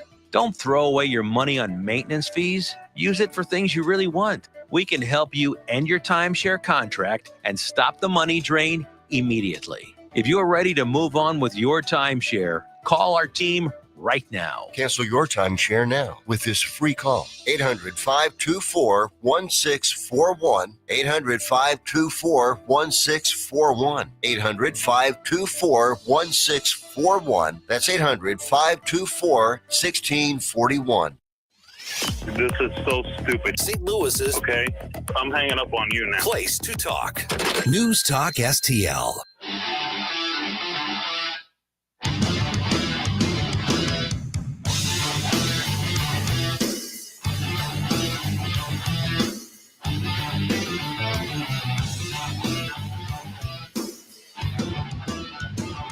Hey folks, Jamie Allman here, waiting for you for the 3 Martini Lunch, the Common Sense Radio, the Allman Report on News Talk STL. Now back to Mike Ferguson in the morning. If we strip out the food and add food and energy in, it becomes up 1/10. That's cooler than expected. Up 1/10 would be the lightest since it was, well, minus 1/10 last month. And if we look at what's going on, adding food, energy, and trade, we also get up 1/10. Final demand on a year-over-year perspective, up 2.7. 2.7 would equal where we were in May. To find a higher number, you're going to March when it was over 3%. If we look at food and energy, stripping those out, it becomes up 2.6, cooler than expected, 0.2 less than the rear view mirror, which was 2.8.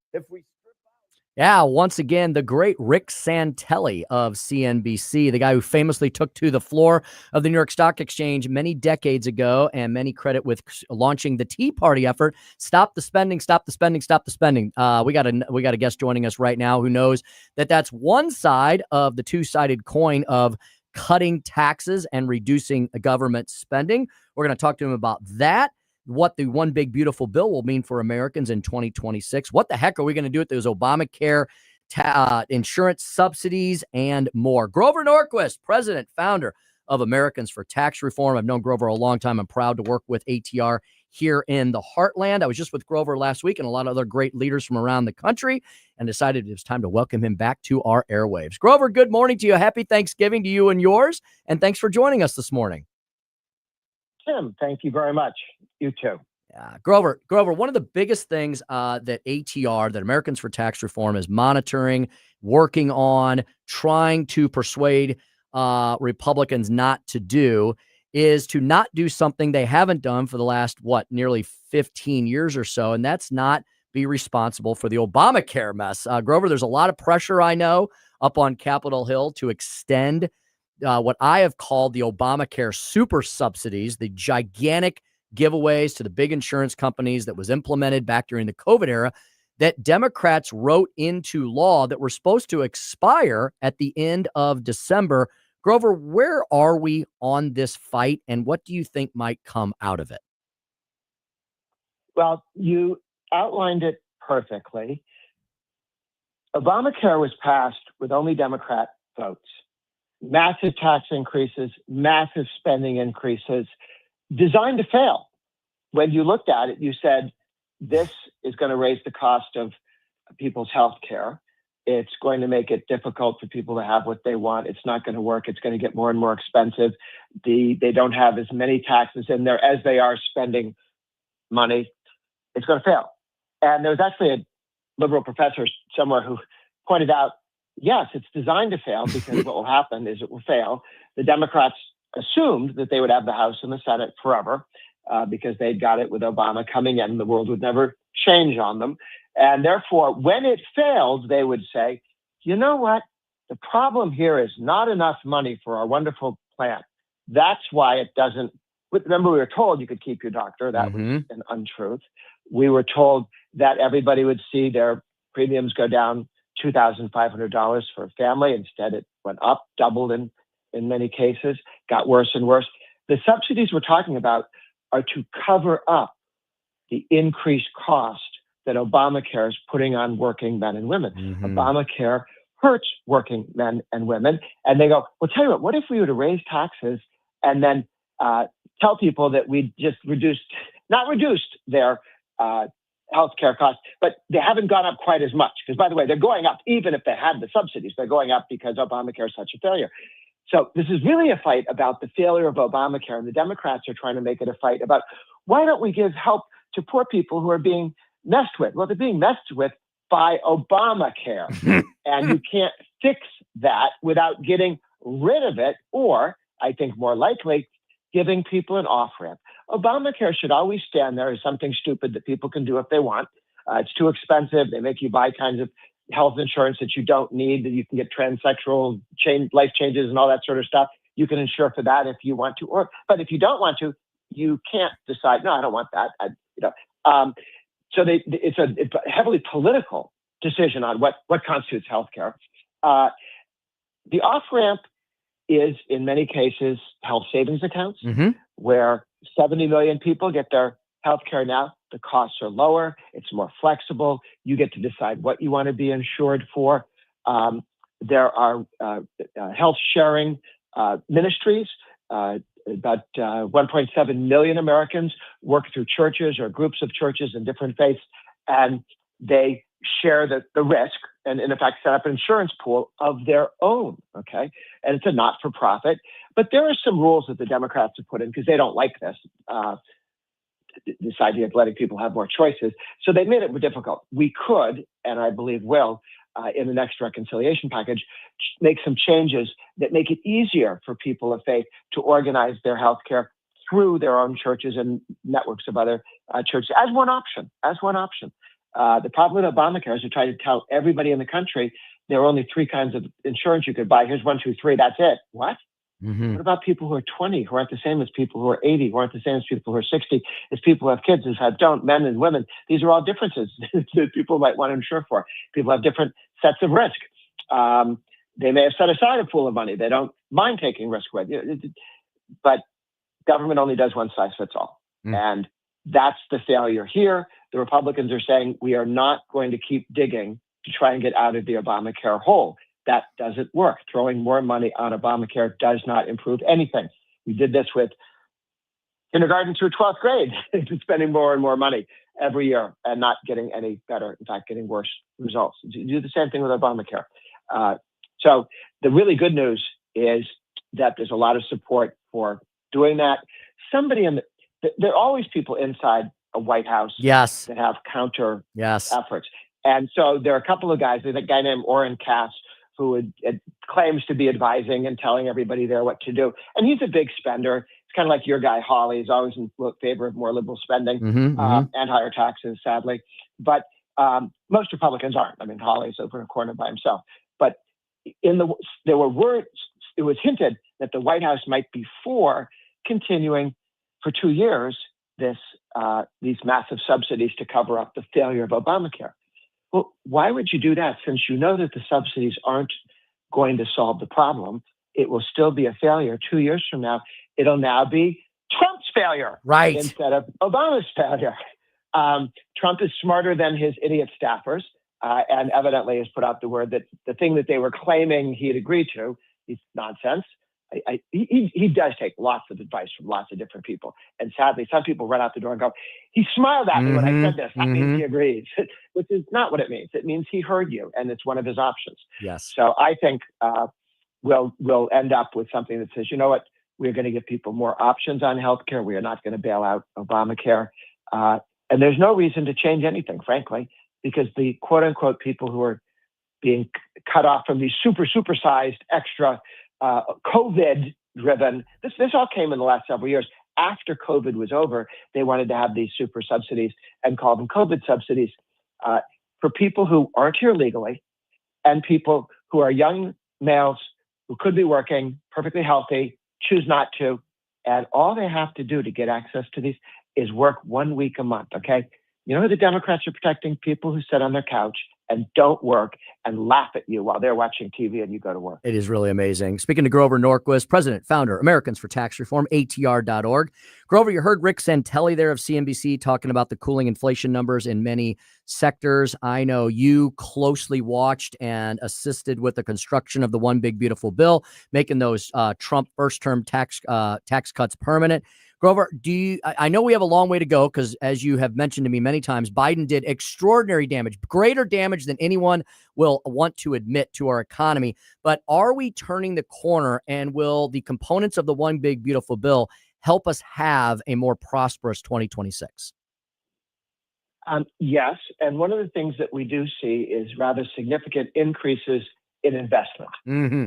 And that is what happened just before the boom in 2019. In 2019, 1 year after the Republican Trump tax cut passed, it took effect. You saw 6.8% growth for the median family income. Middle American family got a 6% increase, 6.8% increase in their income. That's more than the entire growth during Obama. So it's a massive, and it got stepped on by COVID, sadly. But that showed the power of lowering taxes on investing in plant and equipment. Why do we tax something when people invest it in plant and equipment as if it was income? You spend $100 million building a new factory, and they go, well, you got to pay taxes on $100 million. You go, what? We spent it. We don't have it. It's out there, and it's going to create jobs. It's for creating jobs. Nah, give us the money. We'd rather have the money. We'll spend the money better than you, says Congressman. So we are seeing some declines in inflation. And I think that with the reduction, the president's reduced the tariffs on food, and we've seen that the prices on food that is imported, fruits and other things, and coffee. We don't make a lot of coffee in the United States, and they reduced tariffs there, and that has dropped dramatically the cost for Thanksgiving. The Thanksgiving cost this year, as a number of newspapers put out, is a big savings compared to previous years. But the biggest thing coming, and this is something to watch for, is the president tried to get the end of inflation being taxed. No more taxing inflation when you pay capital gains taxes, when you sell your house or your stocks or your small business that you created or a farm that somebody has or a ranch. When you sell those, you pay a very heavy tax, capital gains tax. But much of that tax is not on increased wealth that you have. It's on inflation. The 20% of the value of your house was put there magically by Biden's inflation. The house isn't. You're not 20% richer. It's funny money, and you shouldn't be. The government makes this inflation. The government shouldn't get rich off your inflation. This was what Reagan did for individual income taxes when he said all the brackets. When you make more money, you get put into a higher tax bracket. Well, it used to be before Reagan. When inflation hit, you got put into a higher tax bracket. So you're paying a higher tax percentage. Oh, now you're rich. Wait a minute, I'm making the same amount of money. Yeah, but it's inflated and you're paying taxes on inflation. So what they're looking to do is through a rulemaking procedure. It's not, you don't need Congress to vote for it. You simply say we are excluding inflation from what's taxed on capital gains. That means when you sell your house, it's worth a lot more to you because you get to keep more of what you sell it for. They don't tax the inflation part or a small business. This will be a tremendous boon to the economy and increase the wealth in the United States by trillions of dollars because everything you own is worth more with a lower capital gains tax. That would your be house, your land, your stocks, small business. That would be wonderful news indeed. Grover, would you have time to hold over for one more segment? I would love to ask you about. Absolutely. Yes, excellent. I want to ask you about all the tax cut efforts here in the Midwest and the fact that Missouri is thinking about getting on their horse as well with that. What should we do? Great. What should we do and how should we do it? So we'll continue our discussion with Grover Norquist of Americans for Tax Reform right after these quick messages. We're going to talk about income tax cuts, property tax reform here in the Show Me State and how Missouri legislators should do it. When we come back with Grover Norquist of ATR here on the Mike Ferguson in the Morning Show, 1019 94.1 News Talk STL. I'm a cult of personality. Like no Tim Jones on Mike Ferguson in the morning This is going to be just like senior year, except for funner. on News Talk STL. personality. The cult of personality. From the Michaels Flooring Outlet Weather Center. Meteorologist Chance Koch with your first alert forecast. Going to be in for a gusty and cool day with temperatures back towards the lower 40s, but feels like we'll be stuck towards the lower 20s with wind gusts out of the northwest up to 35 miles per hour. Looking mostly sunny for Thanksgiving Thursday, a high of 41 degrees. Friday, mostly cloudy, 38. Then we're going to be seeing late Friday night into Saturday, a chance for snow, switching back over to rain. Temperatures going to be a little bit chillier towards the upper 30s this weekend. In the first alert for Weather Center, I'm meteorologist Chance Koch. News commentary with Guy Benson. Next. If a Lenovo computer for your business is on your holiday list, don't shop around. Just go directly to the source, Lenovo.com. You'll find exclusive deals on the PCs you want for your business, like the ThinkPad X9 14 Aura Edition and Yoga 7i 2-in-1. So avoid all that shopping chaos and price comparing, and just go directly to the source, Lenovo.com, where PCs are up to 50% off. That's Lenovo.com. Lenovo.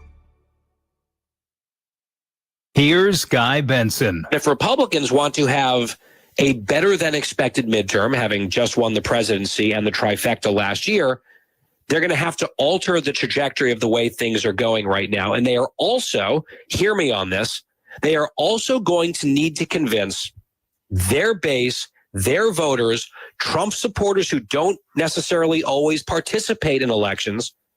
They're going to have to convince a huge chunk of them to participate next year and not stay home and not blow it off and say, well, maybe when there's another presidential, we'll get around to it.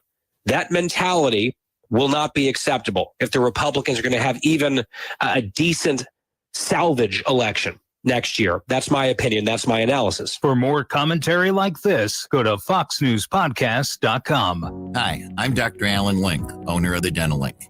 You've heard ads about teeth in a day, but did you know that you'll be chewing on plastic, acrylic teeth? Here at the Dental Link, we can give you porcelain crown and bridge teeth utilizing mini dental implants that function much more like real teeth at about half the cost. Plus, mini dental implants are less invasive, less painful, and your recovery time is much shorter. Give us a call at 314-794-6464 or simply visit us today at thedentallink.com. When you're approaching retirement, there are a lot of questions to answer. Do you have enough money to fund your income for life? How should you claim Social Security? And what's your plan for health care and long-term care? Hi, I'm Eric Robert, Director of Investments with the ClearPath Wealth Management Group at Stifel and host of On the Money Saturday mornings at 9 on News Talk STL 1019. Don't leave your retirement to chance. It's crucial to understand and address relevant risks before you retire. Our team can help you get organized, guide you through critical retirement decisions, and create an investment portfolio designed around your needs. To schedule your free retirement plan consultation, go to clearpathinvesting.com. That's clearpathinvesting.com. Or call us at 636-695-2650. That's clearpathinvesting.com or 636-695-2650. Stifel Nicholas and Company Incorporated, member SIPC and NYSE. This is Tony Colombo, and my favorite Capriati sandwich is the cheesesteak made with American Wagyu beef from Snake River Farms, and you have to include a side of their amazing fries. I love Capriati's, and you will too. Open 9 to 9 daily on Manchester and McKnight in Rock Hill. If you have a phone, you have a radio. Yes, I listen on my phone. Download the all-new News Talk STL app. Love the all-new News Talk STL app. It is awesome. And listen anytime. Love the News Talk STL app. Anywhere.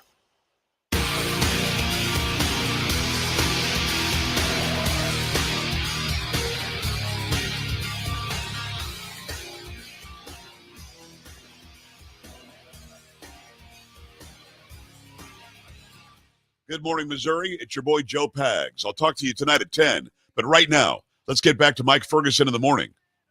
Why have we sat around for 5 months and not started on the second reconciliation bill? I just don't get it.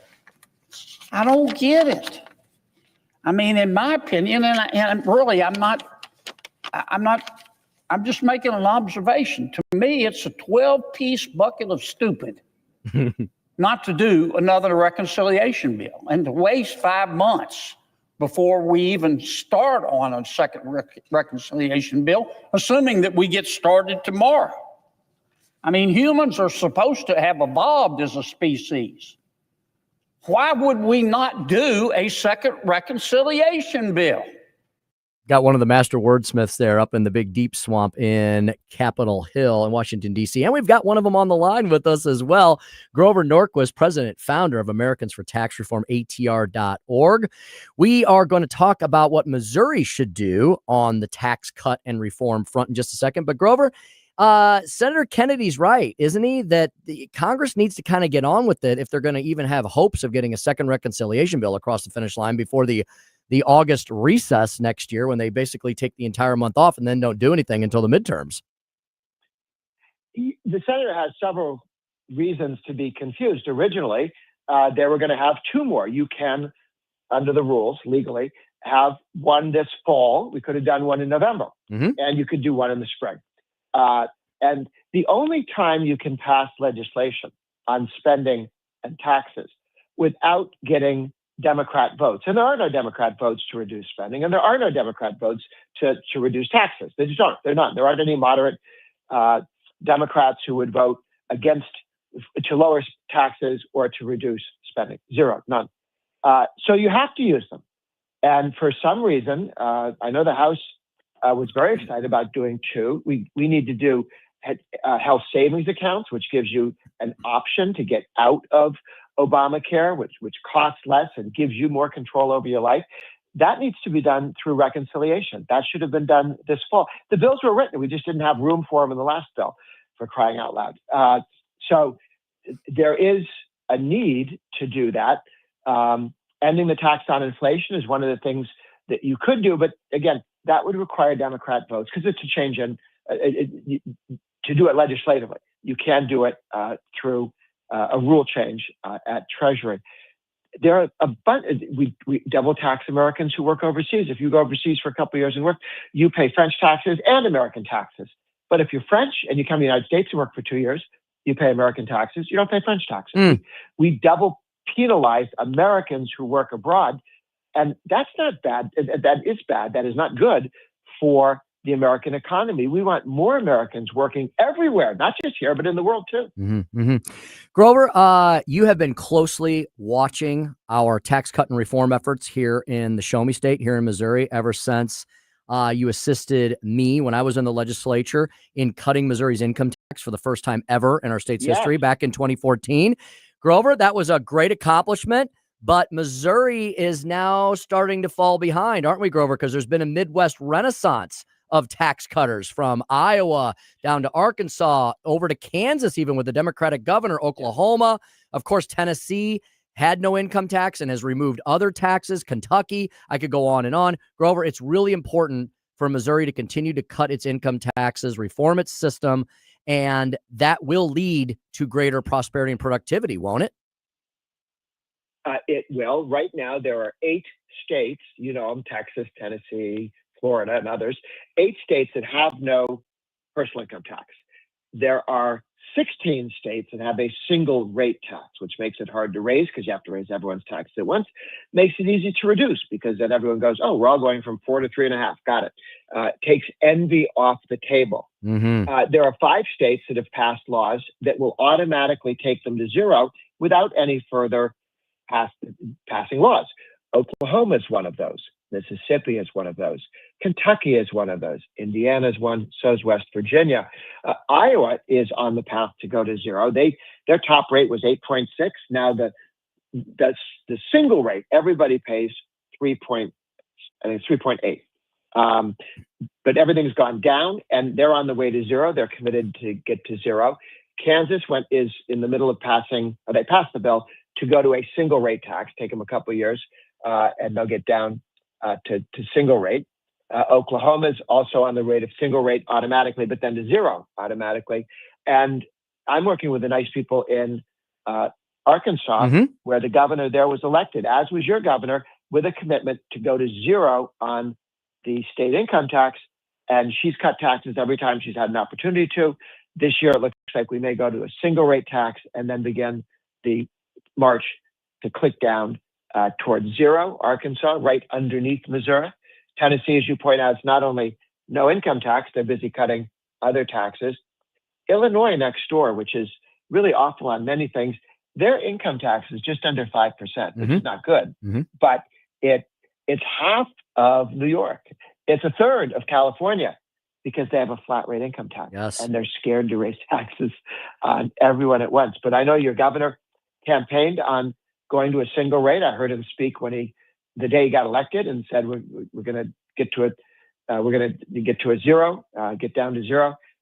I'm really looking forward to working with you and all the legislators and people in Missouri, because Missouri moving to a single rate tax and then to zero. And just, we need to remind people, this is not cut the income tax, raise some other tax. What all these states are doing is they're saying, as revenue comes in above a base level of the growth of the inflation plus growth of population, when more than that comes in, then that money is used not to spend and create permanent indebtedness. That money is used to bring the tax rate down, and it goes down every time. They've been clicking down in North Carolina for 12 years. They started first. They were very careful, probably more careful than they had to be, but I'm very glad they were so careful because everybody can see how it worked. And Iowa looked at it and said, we can do that, but we can do it much faster than they did because we've watched them do it. And we're not the first guy to ever do this. And so other states have learned. There are 12 states where, and I include Missouri, where the governor and the legislative leadership has said, yes, we're going to go to zero. This is what we want to do. That is a very important commitment for the governor to say, this is what we're up to. That's where it begins in every other state. The governor, the head of the House or the Senate said, this is where we're going. And as soon as you enunciate it, people go, that would make us competitive. I mean, once a country, Trump says everyone should invest in America. That's good, but America's got 50 states. So when the king of Saudi Arabia says we want to invest money in the United States, he's now got 50 decisions to make. Yes. Each state. Yes, indeed. And that's where taking income taxes down and showing to people that you're going to zero is extremely powerful. It is indeed. Cut the taxes, reduce and control the spending. It's the path to prosperity for all Missourians. Grover, thanks so much for all the time today. We appreciate it. I know our listeners do as well. We're thankful for you and all the great folks at ATR, Americans for Tax Reform, ATR.org. Grover, have a great Thanksgiving, and we'll look forward to speaking with you again soon. Absolutely. And if you do ATR.org/tax maps, then everything we just talked about, you can see on a big map. ATR.org/tax maps. Yes, the color-coded tax maps are absolutely fantastic. ATR.org/tax maps. At Grover Norquist on Twitter X. Grover, thanks for everything. Thank you, Tim. Indeed. 8:46 in the AM. My goodness, producer Jerome and I only have one segment left. We will entice you, we will entail you, we will regale you with all kinds of Thanksgiving thankfulness when we come back, before we hand you off to the one and only Vic Porcelli here on the Mike Ferguson in the Morning Show, 101.9, 94.1 News Talk STL. Tim Jones on Mike Ferguson in the Morning. It is like rantings in Cran by somebody having an LSD trip. On News Talk STL. St. Louis, it's here. The bigger than Black Friday at Renewal by Anderson. For a limited time, get the biggest dollars off savings of 2025. $330 off every window. $830 off every patio or entry door. Plus, you may have no payments and zero interest. Renewal by Anderson. Unprecedented winner of the prestigious J.D. Power Award for customers 6 years in a row. Renewal by Anderson. Full-service window and door replacement division of Anderson. A name you've trusted for more than 122 years. $330 off every window. $830 off every patio or entry door. Schedule your consultation today at rbastl.com or call 877-WINDOWS. 877-WINDOWS. Renewal by Anderson. Award-winning quality, bigger savings, smarter investment. SR1 Sundays. Hi, this is Elizabeth Kaiser. Be sure and check out my show, Straight Lines, this and every Sunday at 8 p.m., right after Stand and Fight, part of SR1 Sundays. Let's meet right here and let's peel back some layers of this crazy world, and you might be surprised at what we find. Straight Lines with Elizabeth Kaiser on SR1 Sundays at 8 p.m., right here on 1019 94.1 News Talk STL. Straight Lines with Elizabeth Kaiser on News Talk STL. Hello, Kirk Hilsinger, Chairman of the Republican Party, City of St. Louis. Join us for our Christmas party on December 11th. Tickets may be purchased by cash or check, or you may purchase tickets through our website at stl-gop.com. We'll have dinner and silent auction. In addition, we will be collecting donations for Toys for Tots. So bring an unwrapped toy for a family in need. Merry Christmas, Happy Holidays, and we look forward to fighting for you in 2026. Paid for by St. Louis City Republican PAC. Curtis Farber, Treasurer. Colombo and Company. State Rep Justin Sparks is the latest Missouri politician to join the Trump administration. We'll discuss the state's influence Wednesday with Missouri political insider Rodney Boyd, and we'll open closest cabinet. Live and local, weekdays at 2 on News Talk STL. The perfect body, the perfect face. It's like God's best work, all in one place. For the haters ain't perfection, can't you say? It's a burden being wonderful like me. Hey, it's Vic and Ken. We're on every Monday through Friday on News Talk STL. Kenny, how are you? I'm good. You know, you got to be some kind of weirdo to get up at 5 o'clock in the morning and do radio. Do, believe me. And that weirdo is Mike Ferguson in the morning show on 1019 and 94.1 News Talk STL. Whoosh. But let's talk right now. Do you believe President Trump has issued any illegal orders? To my knowledge, I am not aware of things that are illegal, but certainly there are some legal gymnastics that are going on with these Caribbean strikes and everything related to Venezuela. So basically, the Democrats are hyperventilating and lighting their hair on fire and running around hysterical about Trump's, quote, unlawful orders. But, Jerome, they can't detail any unlawful orders that have actually been given. Yeah, if you're going to accuse somebody of doing something illegal, not only saying it's illegal, but then going on making a video saying resist illegal orders, you probably should be in cahoots with everybody saying, well, here's what actually is illegal so we can tell the public what we mean by that. This is my problem with all of these politically based and politically motivated, vacuous, there's your SAT word for the day, vacuous Trojan horses. Yes. They have no public policy intent or purpose behind them.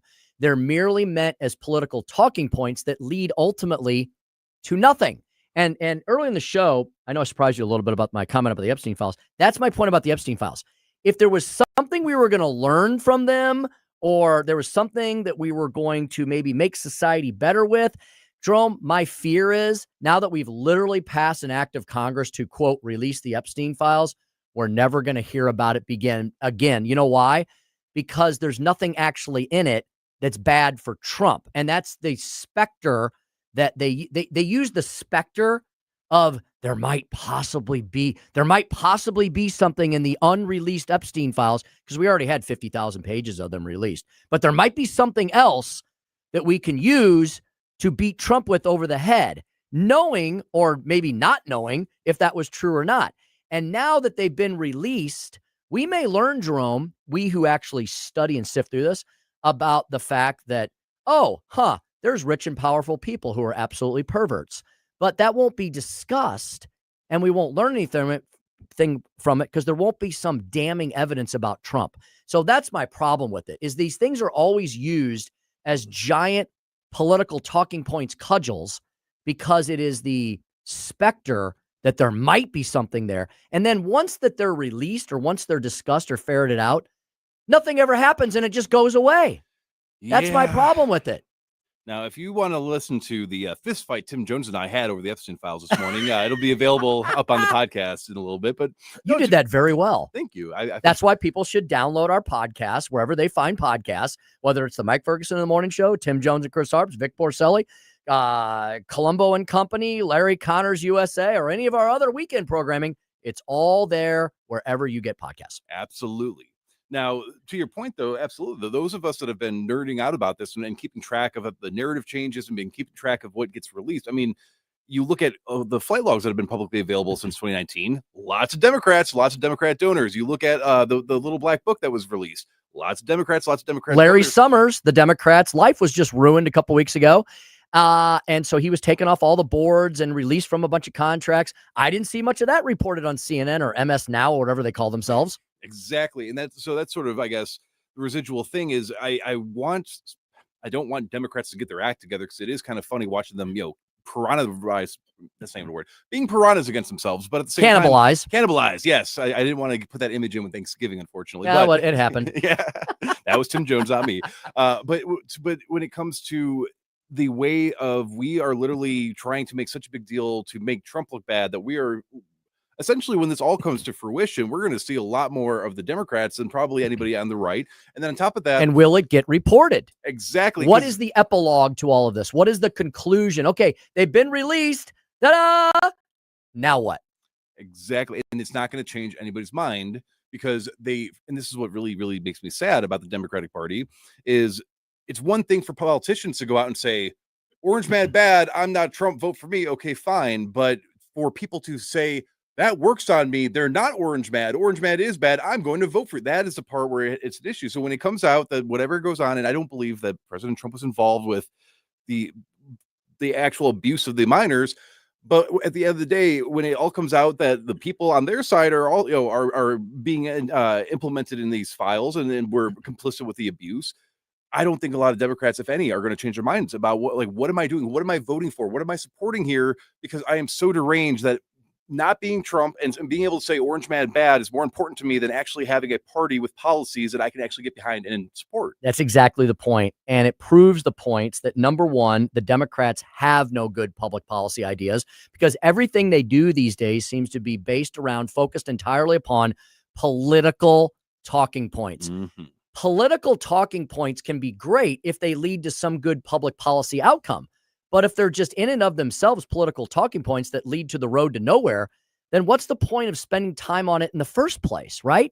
Like I said, it becomes empty. It becomes vacuous. It becomes literally the road and the bridge to nowhere. And that's why my second point is, these days, when these types of issues come up, whether it's the Epstein files, whether it's the unlawful orders of the commander-in-chief, you should always do one thing first, and that is question the premise of the question itself. So you don't get led down the primrose path into something that you shouldn't agree with in the first place. So Trump has issued unlawful orders. Everyone goes, oh my God, we have to stop. 25th Amendment, impeach him.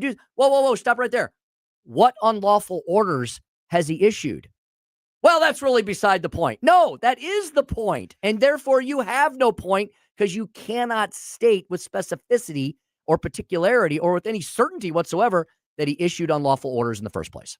But didn't he illegally deploy the National Guard to D.C.? Oh wait, no, that's federal territory. He has authority to do that. But ICE, they're rounding everybody up. Those are illegal immigrants, and our immigration laws have been on the books for about 100 years now, even before President Trump was born. So I mean, yeah, I don't get it. How are you going to do this grandstanding, we're resisting tyranny thing, but you can't cite any actual tyranny or unlawful orders? It's because, for the most part, most of the big things that Trump has tackled are things that are extremely popular with the American people: stopping men and women's sports, ending the law and disorder on America's streets, in stopping the invasion at the border. Those are the big, giant 80% issues that Trump has glommed onto. And therefore, the left has to try to stop them, because if they don't, then their entire narrative means nothing. I need a second to reflect on that. Mm-hmm. And that's why Jerome will be thankful that he is the president, despite what people may or may not like or dislike about him. Better him than anyone on the lunatic left. And that's why we're thankful, Jerome, to live in this great land of freedom and liberty. And I'm thankful for all of you at the News Talk family, as well as all of our extended family that are in the audience and help us out with all of our great events. So Yes, indeed. Y'all have a great Thanksgiving. I'll be back in the 10 o'clock hour to visit a little bit with Vic and Ken. And then, of course, Tim Jones, Chris Arp Show, 4 to 6 p.m. Keep it right here. Lots more straight ahead on this Thanksgiving Eve, 1019, 94.1 News Talk STL. Hungry for the best steak you'll ever have? Head to the heart of Moscow Mills and discover Harry J's, a local landmark and family-owned steakhouse, serving up excellence since '98. From mouth-watering appetizers to decadent desserts, Harry J's has something for everyone. Enjoy our extensive bar selection while soaking in our friendly family atmosphere. Whether dine in or carry out, your meal is prepared to perfection.